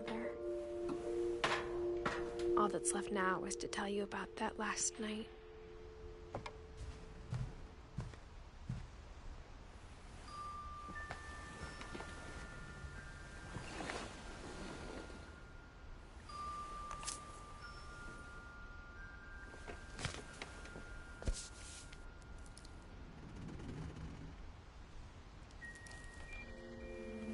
That whole last day, Edie just watched us pack and didn't say a word.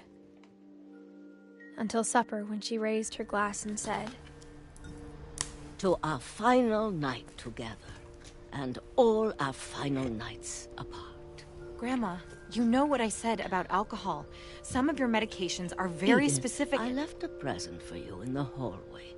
Why don't you go open it? The grown-ups have to argue now. I'm sorry, you're right. We're all leaving tomorrow. Let's just enjoy our last... I'm not leaving. Edith, you're excused.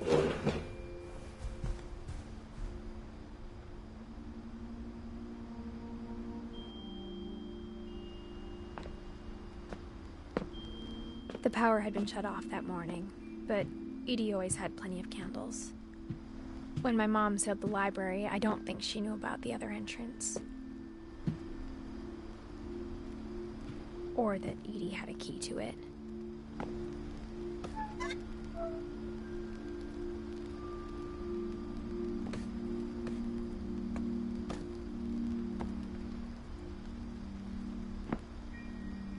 That thing you're afraid of isn't going to end when you leave the house. Edith has a right to know these stories. My children are dead because of your stories. I think it's best if Edith and I leave tonight.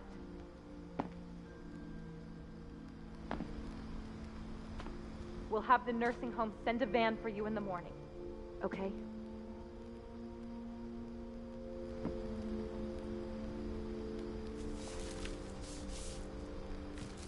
Dear Edith, there's so many stories I wish I could tell you, but there's only time for one. This is about what happened on the night you were born. That night, the tide went way, way out.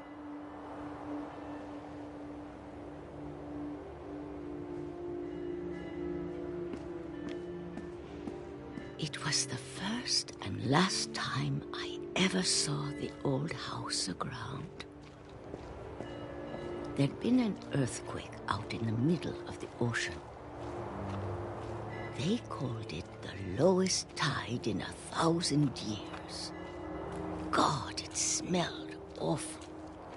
You know, I've seen that house every day of my life. But I never thought I'd go back to it. When the fog rolled in, I lost my way.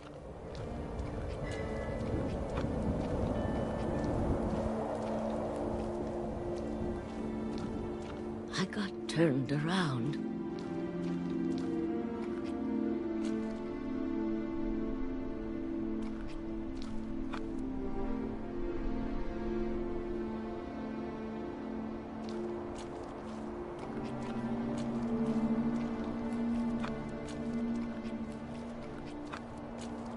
I started seeing things.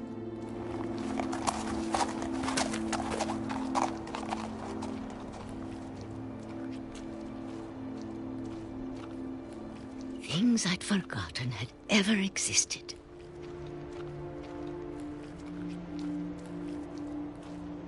But when I saw them, they felt like old friends.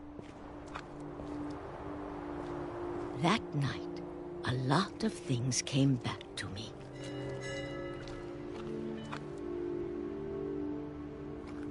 Or maybe I came back to them.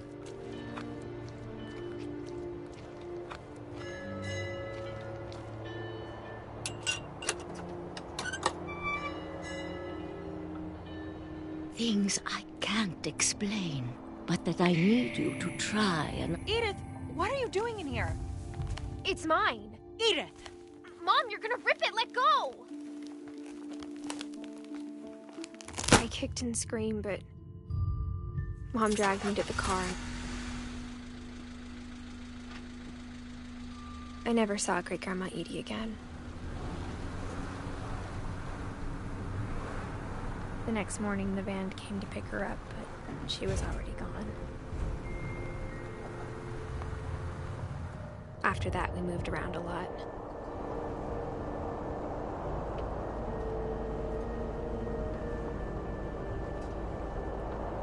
We both tried to make the best of it.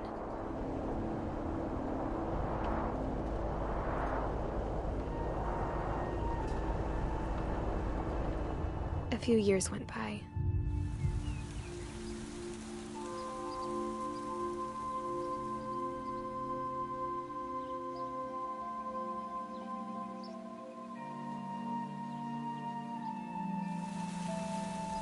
My mom didn't like to talk about it,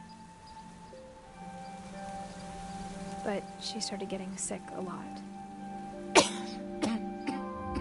The rest happened pretty quickly.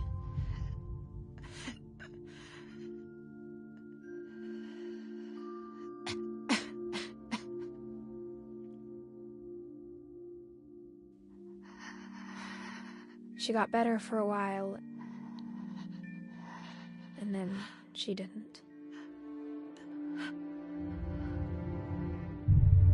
And then I was alone.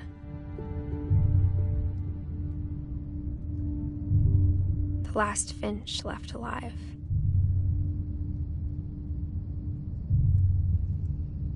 Until I found out about you.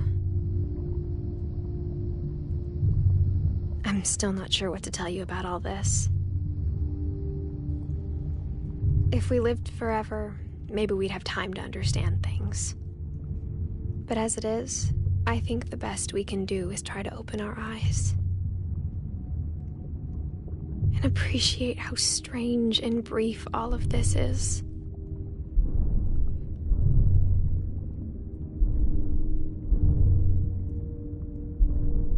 This journal was supposed to be for you.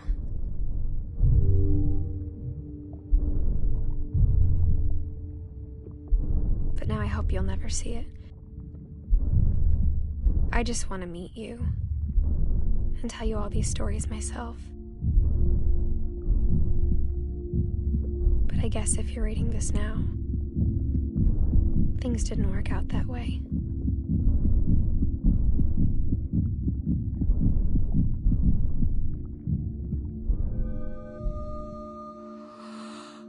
This is where your story begins. I'm sorry I won't be there to see it. It's a lot to ask, but I don't want you to be sad that I'm gone. I want you to be amazed that any of us ever had a chance to be here at all. Good luck.